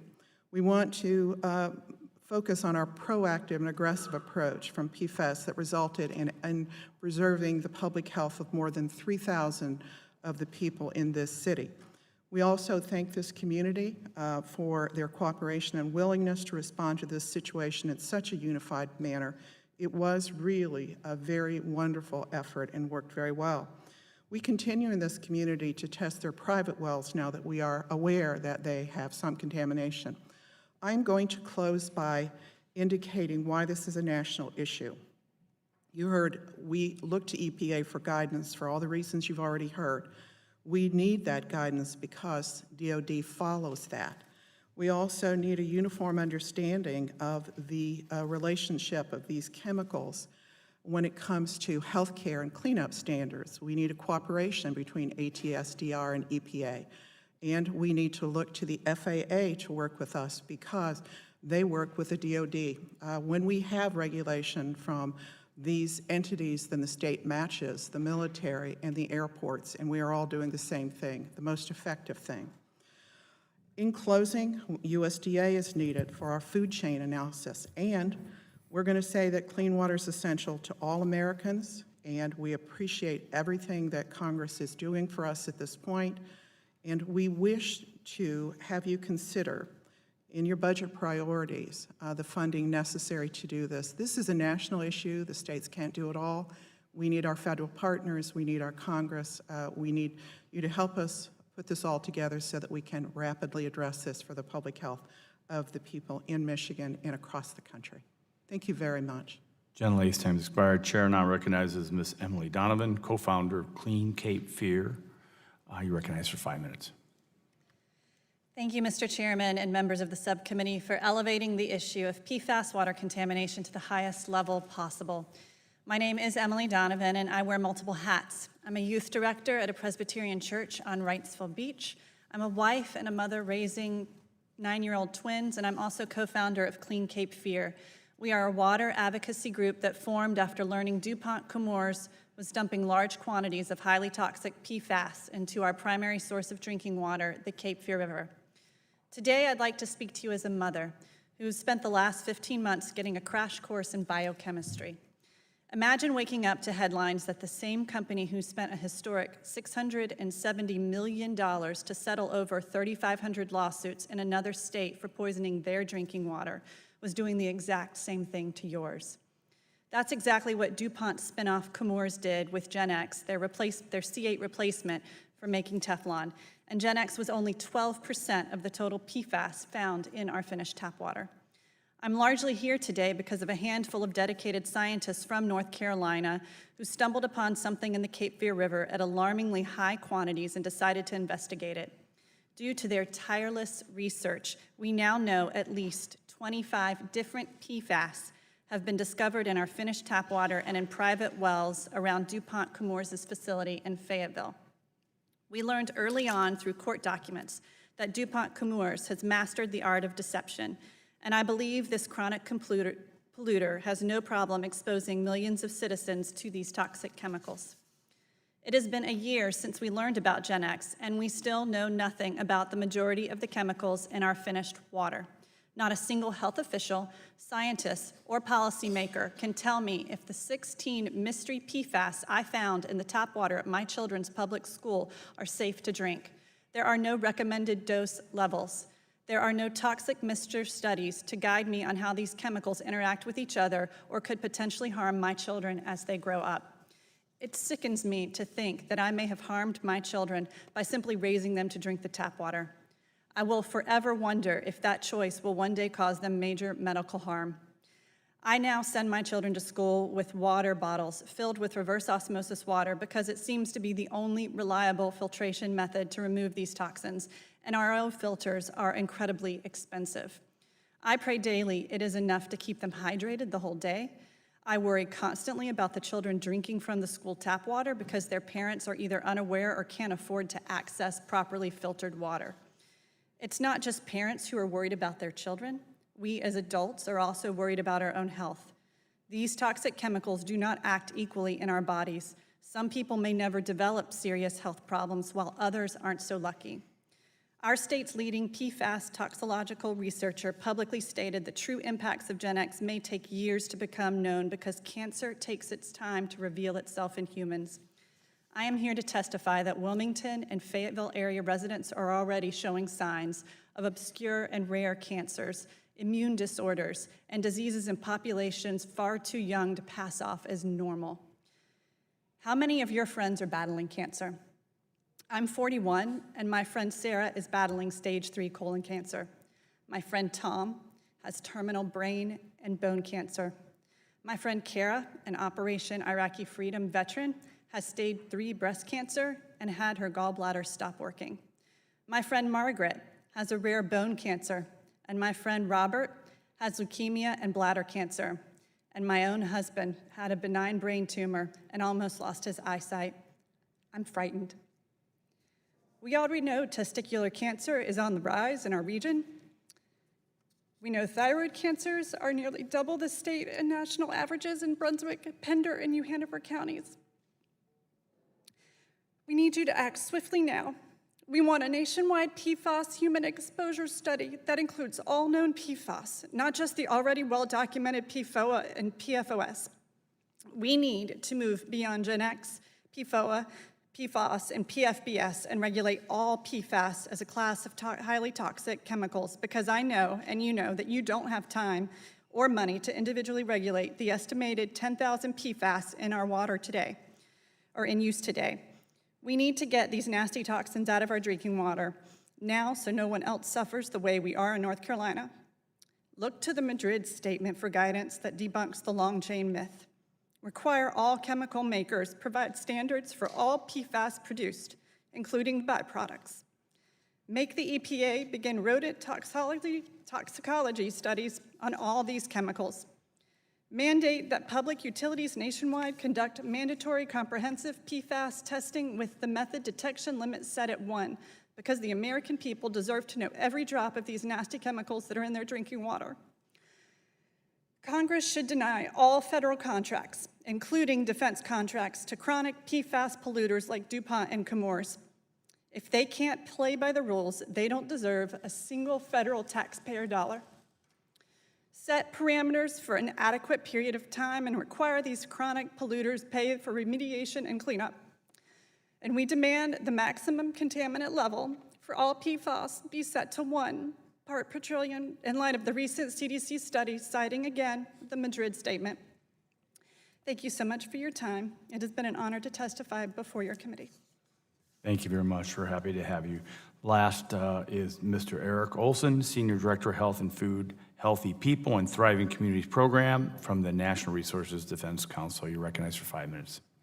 Thank you, Mr. Shimkus, and thank you, Ranking Member Tonko and members of the committee. You've just heard about the real-world impacts of these chemicals in our water supplies and across the country. In fact, probably every person in this room, every member of this committee has these chemicals in their body. Over 98% of the public has these chemicals in their body. I view these as the new PCBs. Members may remember many years ago that it took an act of Congress literally to ban PCBs. We're very concerned that this is a very broad class of thousands of chemicals that have not, frankly, been meaningfully regulated. We have a little bit of action on a couple of them, but the vast majority, there's been virtually nothing done at the federal level and in most states. I also want to say that we know that there's 6 million people from a Harvard study that are drinking 2 of the PFASs in their water at levels above EPA's action level. 6 million people. When those numbers come down, as the previous questioner suggested, there are going to be a lot more people that are shown to have excessive levels of these chemicals in their water supplies. It's going to happen, I can guarantee you, in every single state, probably in most congressional districts. As we get the new data coming in, we're going to see this across the country. These impacts, we heard about a variety of them. They include cancers of the kidney, cancer of the testicles, other adverse effects including immune system impacts, impacts on the thyroid, impacts on fetal development. And I just want to share a story that I just got a phone call yesterday from a citizen who is in Cape Fear, very similar to the story that you just heard.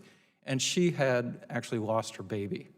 She found out afterwards that she had been drinking excessive levels of these chemicals in her water. She was a marathon runner. She routinely drank a lot of the water. She wants to know what are the impacts of the people in her community. What does she tell her kids? What does she tell the rest of the community? There are 11,000 people in her organization, and I know Ms. Donovan's group has a lot of members really trying to fix this problem. It's across the country. We need action, and I ask that a letter that has about 50 groups signed on to it asking for action be entered into the record, which addresses some of the needs. There are obviously concerns about setting an EPA drinking water standard. We would like to see EPA move forward. Unfortunately, the agency has known about this problem for more than a decade and hasn't even made a determination that a standard is necessary. And I didn't hear EPA commit to making a determination in the earlier testimony today. I don't think we got a commitment from the agency to even determine that a standard needs to be made. And as we heard earlier, even where EPA makes such a determination, which they did for perchlorate, the only chemical in 22 years under the Safe Drinking Water Act 1996 amendments that EPA made a determination, EPA still, a decade later, has not even proposed a standard. In addition, obviously, in addition to a standard, we need states to be taking action because EPA isn't going to be doing anything very quickly. States need to be stepping into the void. Some states are doing it. New Jersey, Vermont, New York, California, other states are looking at action. We need to stop the further contamination. We need to have cleanup standards. We need to have a phase out of the uses that are causing all this contamination. We need polluter pays requirements so that the polluters are paying to clean up, not citizens who have contaminated drinking water. Why should they have to pay for the cleanup? It really ought to be the polluters paying for it. We need an authority for citizen action, for medical monitoring and to force cleanup. We also need clearly action on food uses of these chemicals. Your pizza boxes, a lot of your other food packaging contains these chemicals in them. You're being exposed through your food, and we need to take action to address those. And in addition, we clearly need EPA to take action under the Clean Water Act and the Toxic Substances Control Act to address new uses and new PFASs.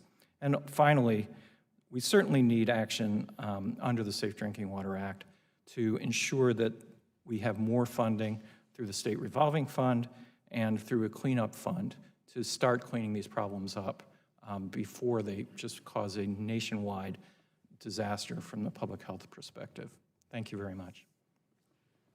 The chair thanks the gentleman, and now I'll recognize myself for the opening the round of questions. And I'll recognize myself for 5 minutes. I want to go to Ms. Daniels. Your testimony calls for, quote unquote, a holistic national approach keying off a unified message.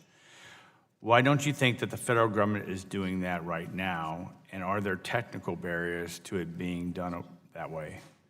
So yes, thank you for that question. So I think the federal government is doing a better job of it now, but I would argue that I don't think there was much of that going on for the last 10 years. So I think possibly since signaling through the summit, action moving forward, I think they have been doing a better job. But for example, I still see the silo effect that we have between EPA and ATSDR. So why do we have two different agencies doing essentially the same amount of work or the same type of work, which is risk assessment work? You know, why aren't those two agencies working together on that very important topic? And I think when I see things that EPA is doing, I think they're probably doing a better job talking to their counterparts in wastewater and in drinking water, but I haven't seen FDA necessarily pulled to the table. So I think that's a partner that's sort of been missing, at least from my perspective. So I think they're doing a better job since May. That, you know, that I don't think that was happening much before that. And I think, so there's been a lot of conversation about the UCMR rule. You know, to me, if a chemical reaches the level where it's going to be part of the UCMR rule, way back in those phases, folks should already be looking at how to reach out to the other groups that have a part in this. So why didn't we have standards from wastewater and waste back then? Because it's natural for states to want to try to find where those things are coming from, and we still don't have standards in those areas. So, and just for correction, I kind of use the word technical for a reason, but you kind of explained more administration and legal hurdles. I mean, just leadership. I'm a big leadership guy, and someone has to be in charge, and someone has to keep people. So that's really your response is more legal and administrative.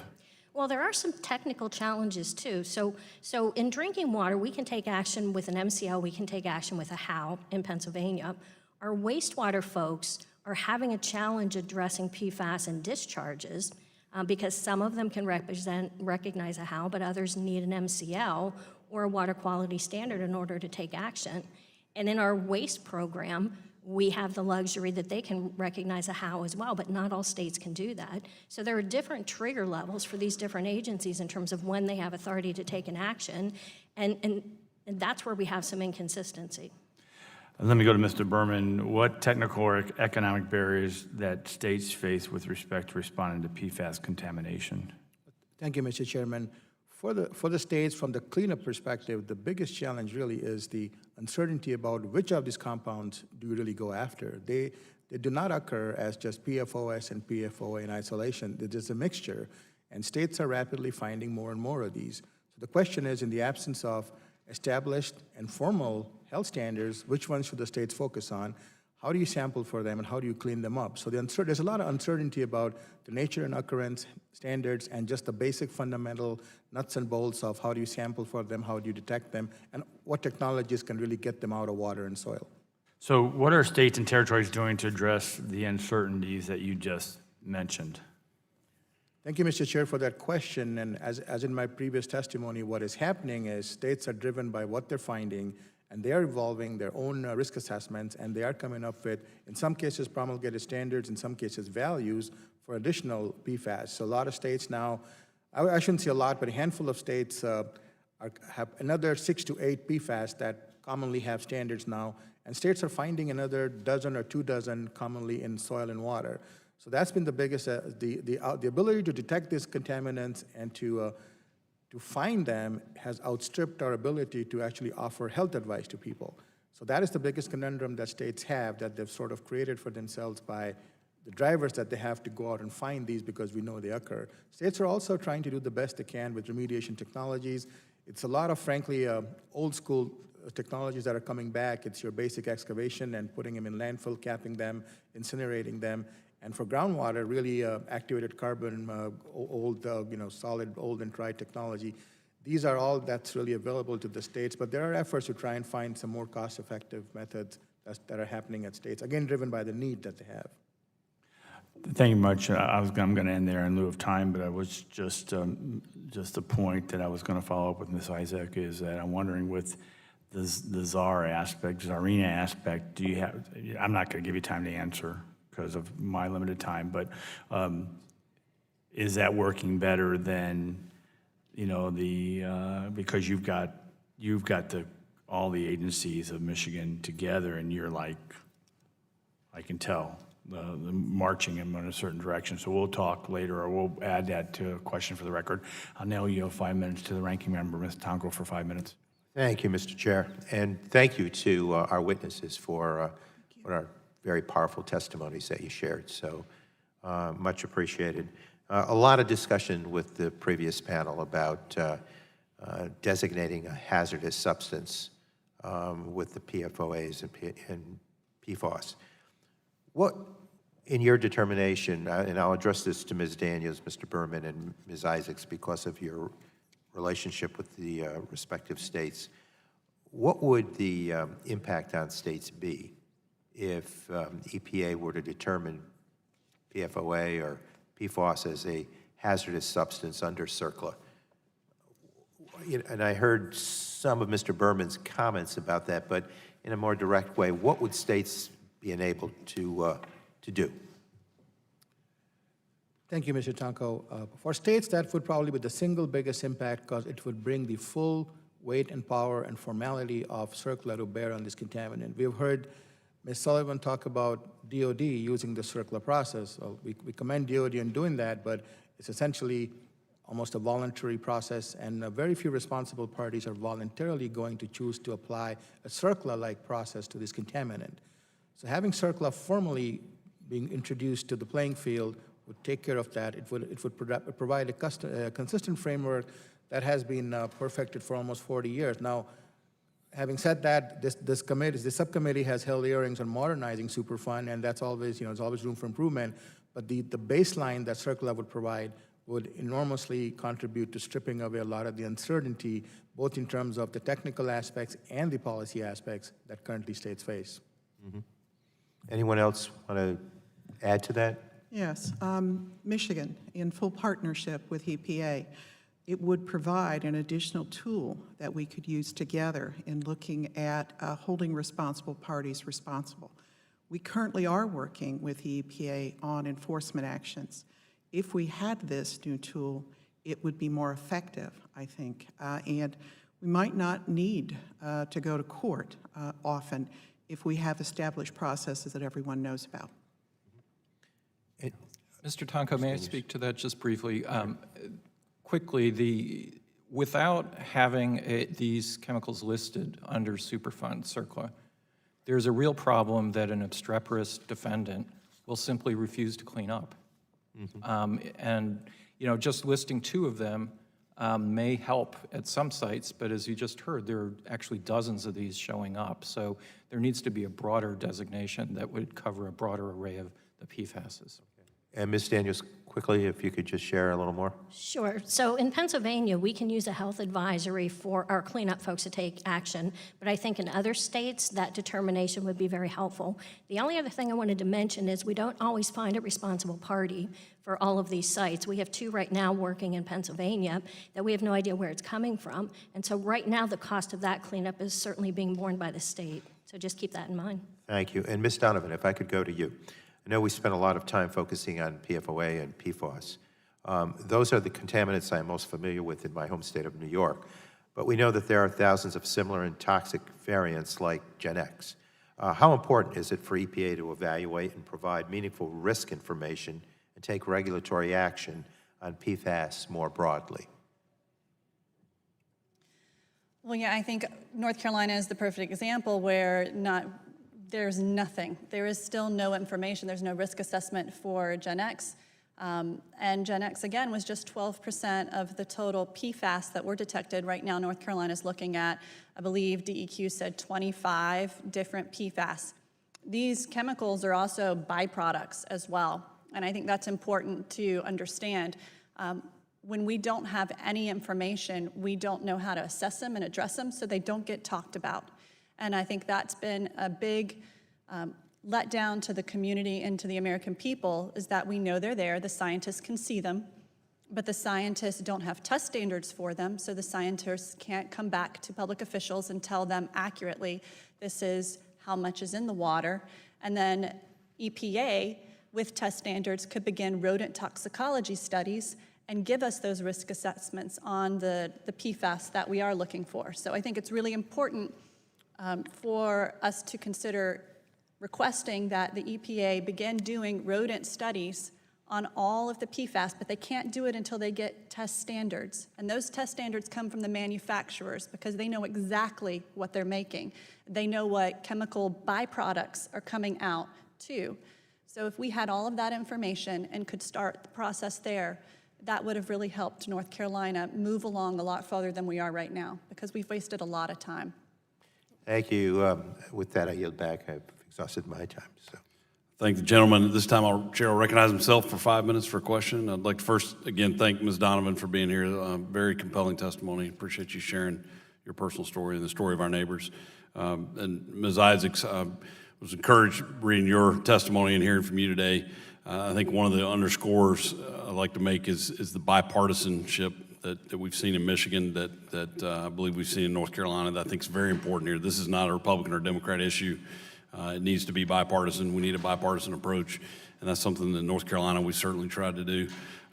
You stayed in your state is one of many that has adopted guidelines or guidance values or standards for PFAS and Pfoa chemicals based on the EPA's toxicity value and the EPA issued 2016 health advisory level. Was there any information that was missing from the toxicity value or health advisory level that hindered your ability to develop your own standards in Michigan? We developed our standard at the beginning of 2018. We did not receive, we requested, as everyone else did, information from ATSDR. The 852-page report did come out, and that is another source of information that informs us. When you are a state and you're looking to set a standard, of course, you're having your own scientists review the information. You're looking at the toxicology report from ATSDR. You're looking at the lifetime health advisory. You're putting it all together, and you're trying to determine the most protective standard for your people. We know it's changed. We know it changed in 2009. We know it changed in 2016, and now we have new information. So this evolving contaminant and the research evolves. Clearly, we'd like more research, and we are actively engaged at looking at the correct standard for Michigan. So did we need more information? We did, and we did get more information, and we think still yet there is more to come. And we realize that there are many analytes, but I think we're focused on the ones that would be produce the most risk to our public health, sir. Thank you for the question. Thank you. Ms. Daniels, Mr. Berman. Sorry, can I interject? Briefly. Okay. A little bit of time here. I think there's a misconception. If you look at the Madrid statement, you'll see that we have no idea what is considered highly risk and not riskful or not at risk. Short chain, I think EPA is working on the assumption that short chain chemicals, PFAS, are not as toxic as long chain.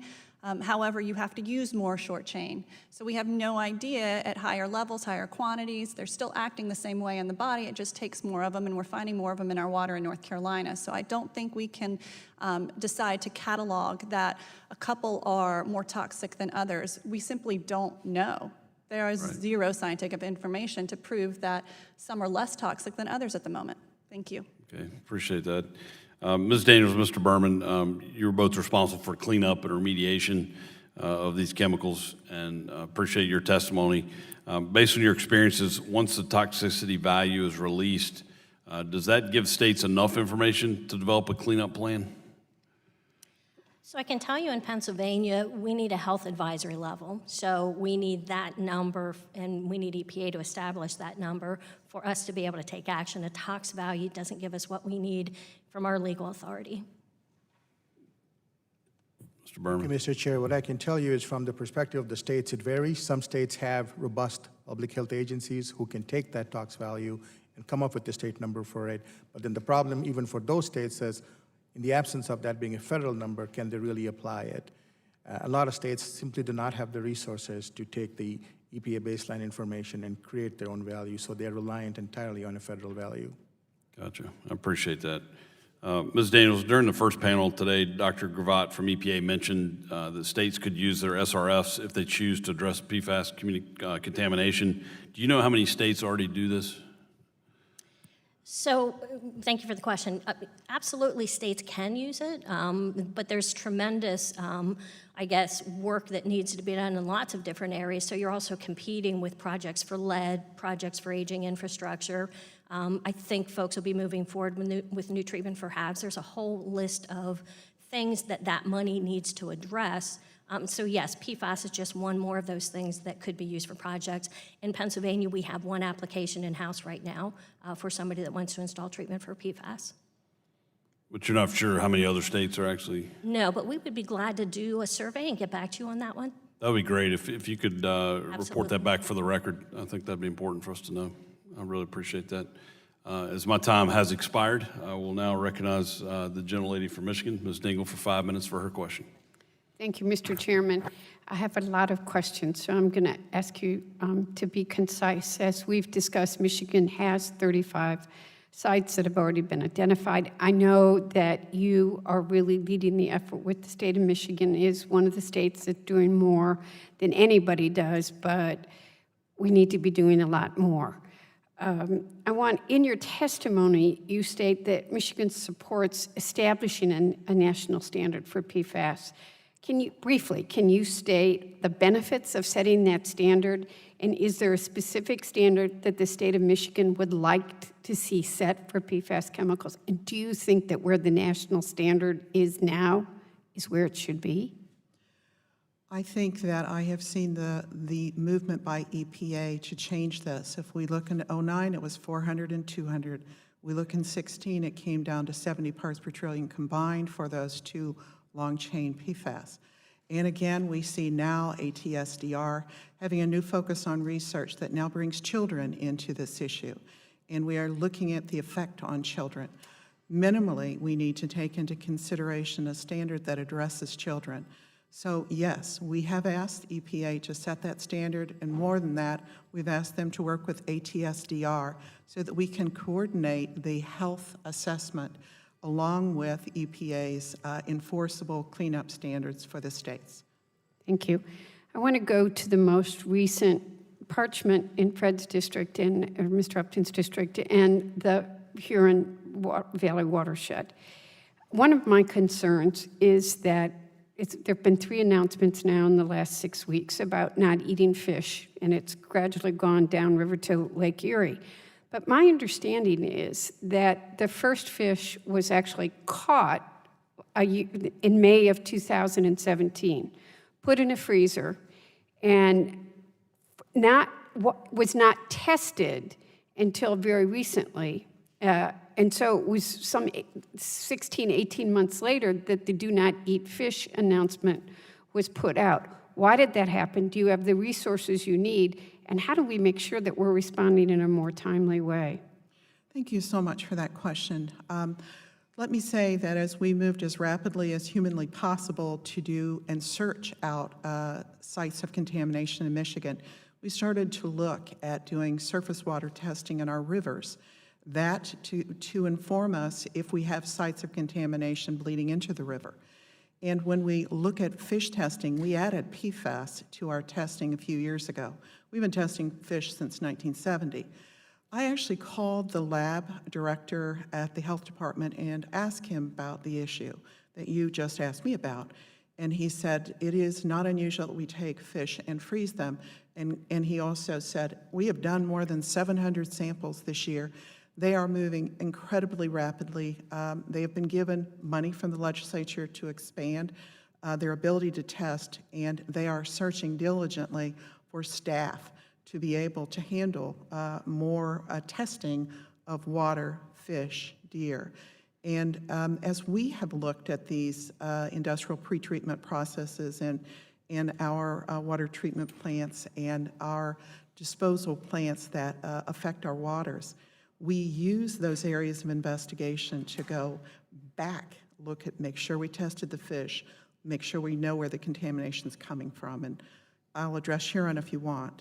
Well, I mean, I think you will acknowledge that one took too long and you're trying to make it quicker. I only have a minute and I've got so many questions, but I think it's really important that people know it did take that long and you're trying to cut that time now.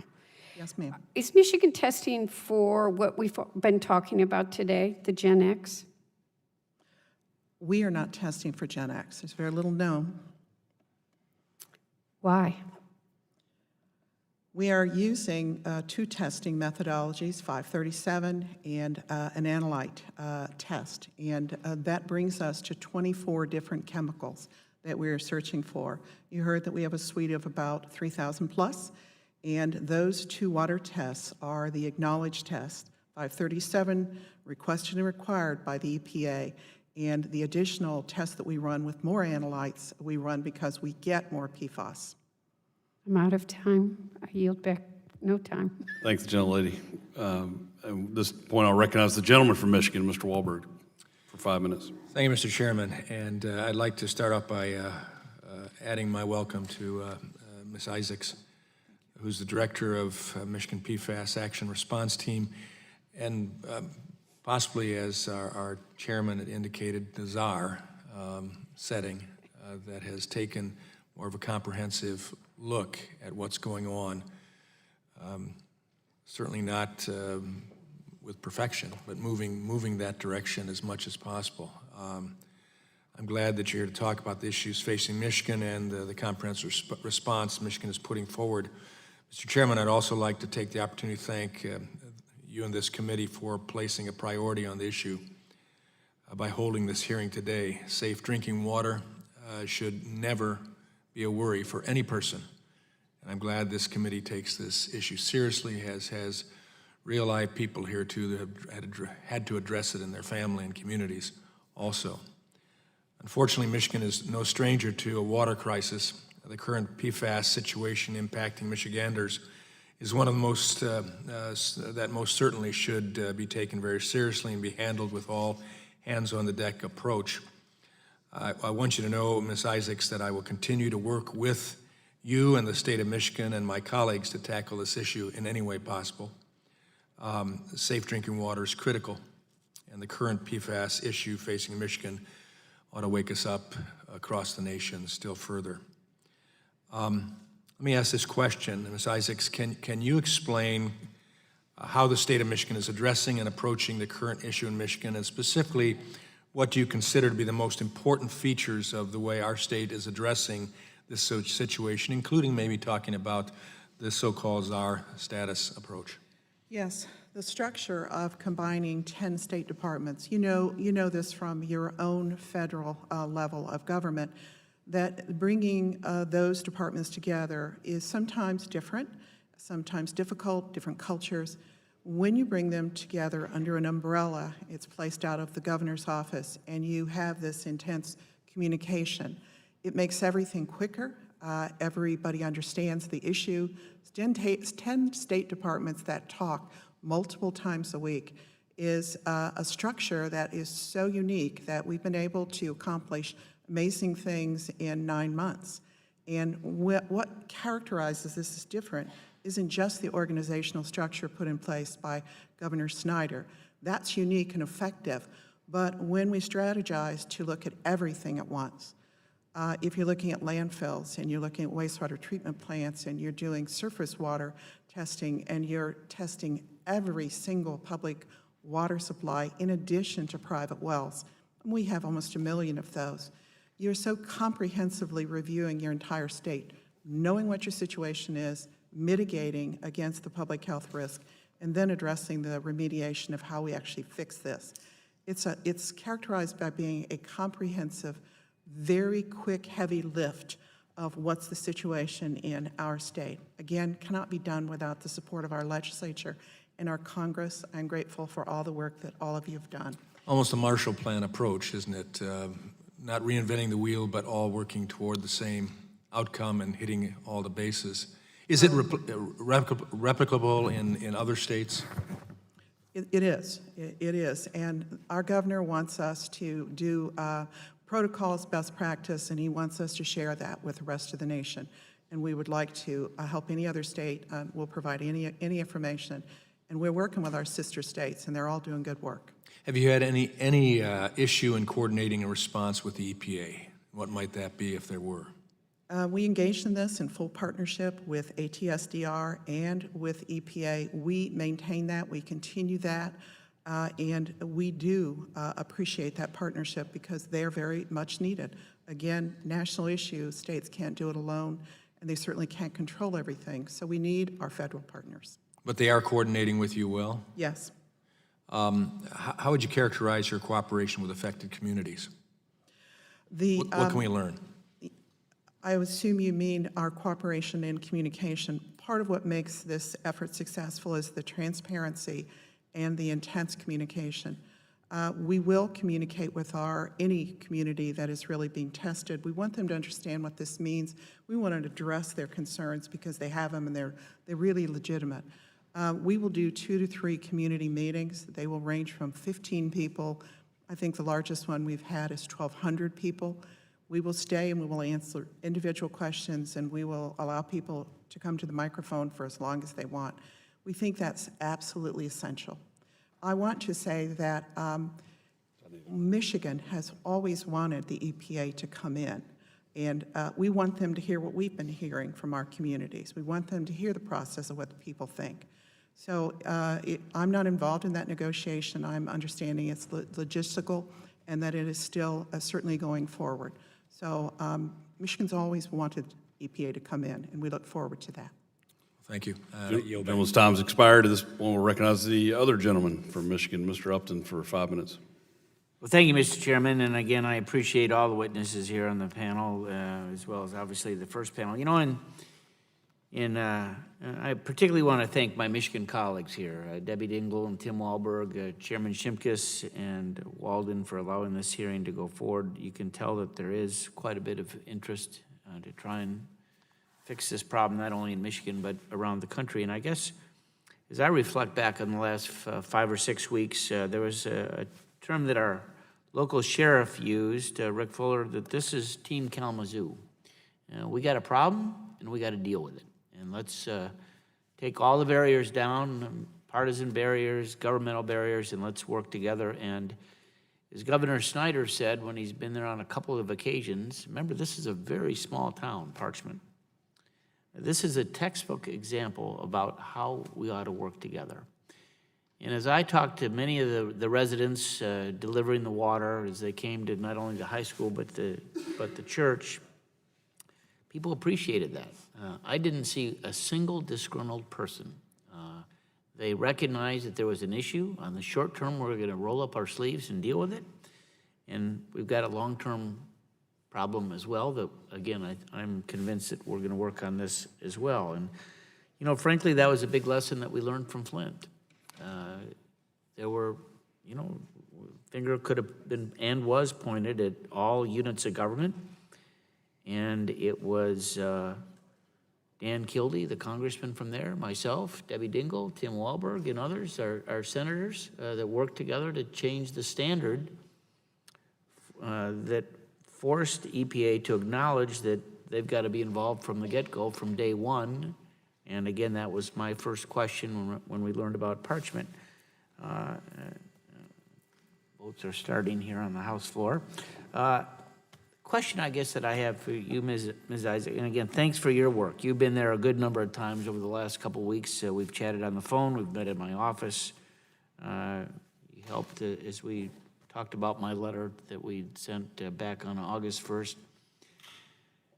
We want to help the citizens everywhere where this can be identified. And how frustrating was it for you to sit in the first row knowing that now we have these draft numbers, this draft report indicating that the numbers could be as high as 53,000 per trillion versus the 70 in terms of the standard?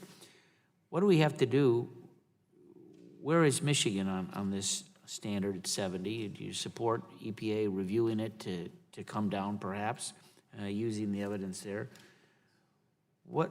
How do you deal with an issue like this in terms of the state? And I guess my last part of my question is, I just want to announce to folks that I've been working with staff and with my able colleagues, Dingell and Wahlberg, to introduce legislation that I hope to be able to introduce next week to include federal facilities dealing with PFAS so that everybody's on the same page.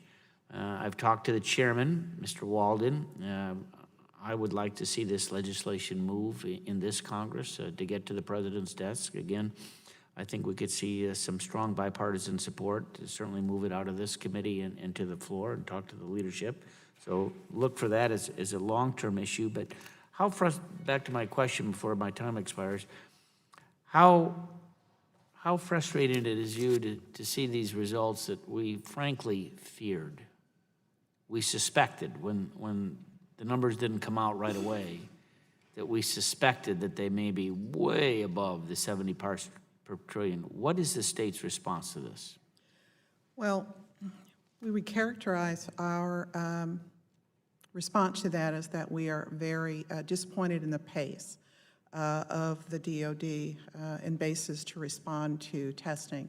I know they've been asked, and that was the right thing, that they were asked by the DOD to test, but the response rate is slow. And that means to me, if I don't have results on a base, then I'm going to initiate testing around the base because I don't want to risk and wait for results, and I've done that multiple times already. What I mean is testing, I'm looking at exposure in private drinking wells. And I wish that the pace was faster. I know they're obligated to use Cercla, but there are no time frames for those 8 steps. And you can remain in the investigation stage of Cercla for a very long time. And so I would encourage them, as I do encourage them personally on the phone. We really need your results. I often hear that the bureaucracy is large and it takes a long time to get things through the system. I actually understand that. They don't have an impart process. And so we are still in partnership because we need to be. We need to get the bases unified in the state to understand where water flows, geology, output. Those results help us determine if we need to test a river, we need to test for public health issues. So it's important to us that we get the results in a timely manner. Gentleman's time's expired. There are votes on the floor. I'd like to turn to the gentleman from Texas, Mr. Green, for 5 minutes. Thank you, Mr. Chairman. I'll be very quickly because I know we also have a markups sometime scheduled at 1. Well, then just don't ask any questions and we can move forward. Well, Mr. Olson, in your testimony, you state that data shows that PFAS chemicals can have adverse health effects at low per trillion levels. What level specifically is there as evidence of health effects, and how does that compare to the EPA's non-binding 70 parts per trillion level?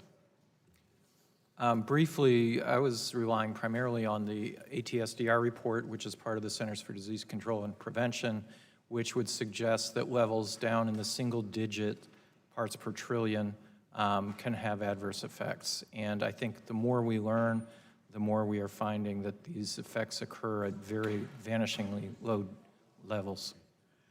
I think we have some commitment from some legislation, but should the Safe Drinking Water Act be amended to require the EPA to act within a certain time frame? In fact, I'll ask everybody on the panel, just say yes or no.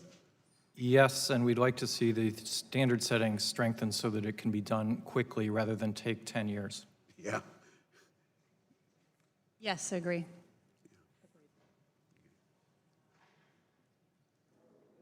Yes, and it has to be less than 10 years, so I Yeah, agree with okay. that. Mr. Donovan, could you tell me how the residual PFAS contamination has affected your community? It's left us with uncertainty and distrust. The issue that's happening in North Carolina is it's been very difficult to get the states to rein in the Comores. They have spilled many times, and we've issued notice of violations many times. If there had been stronger guidelines from the federal level, I think we would have been able to act quicker and we could have had swifter justice. I think we also, in our situation, have no information whatsoever. Everything that we're dealing with are chemicals that the federal government has not given any guidance on.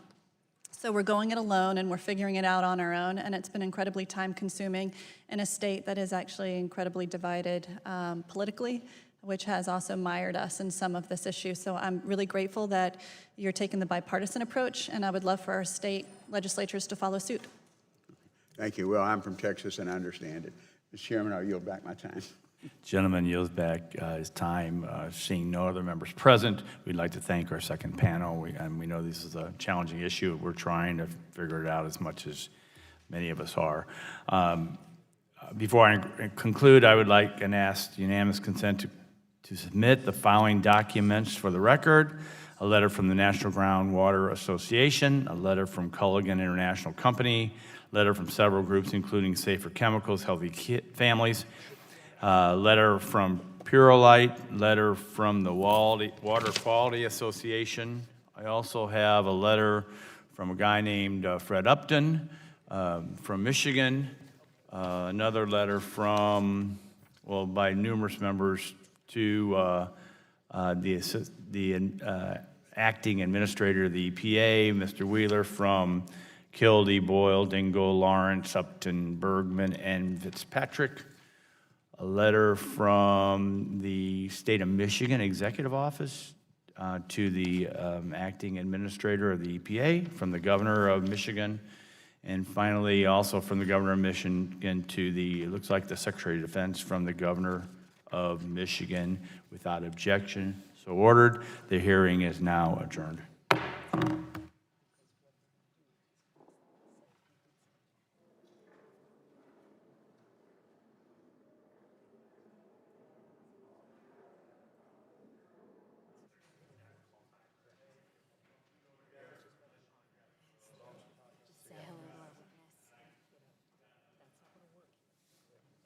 So check your iPad this afternoon, and I'll print out a hard copy.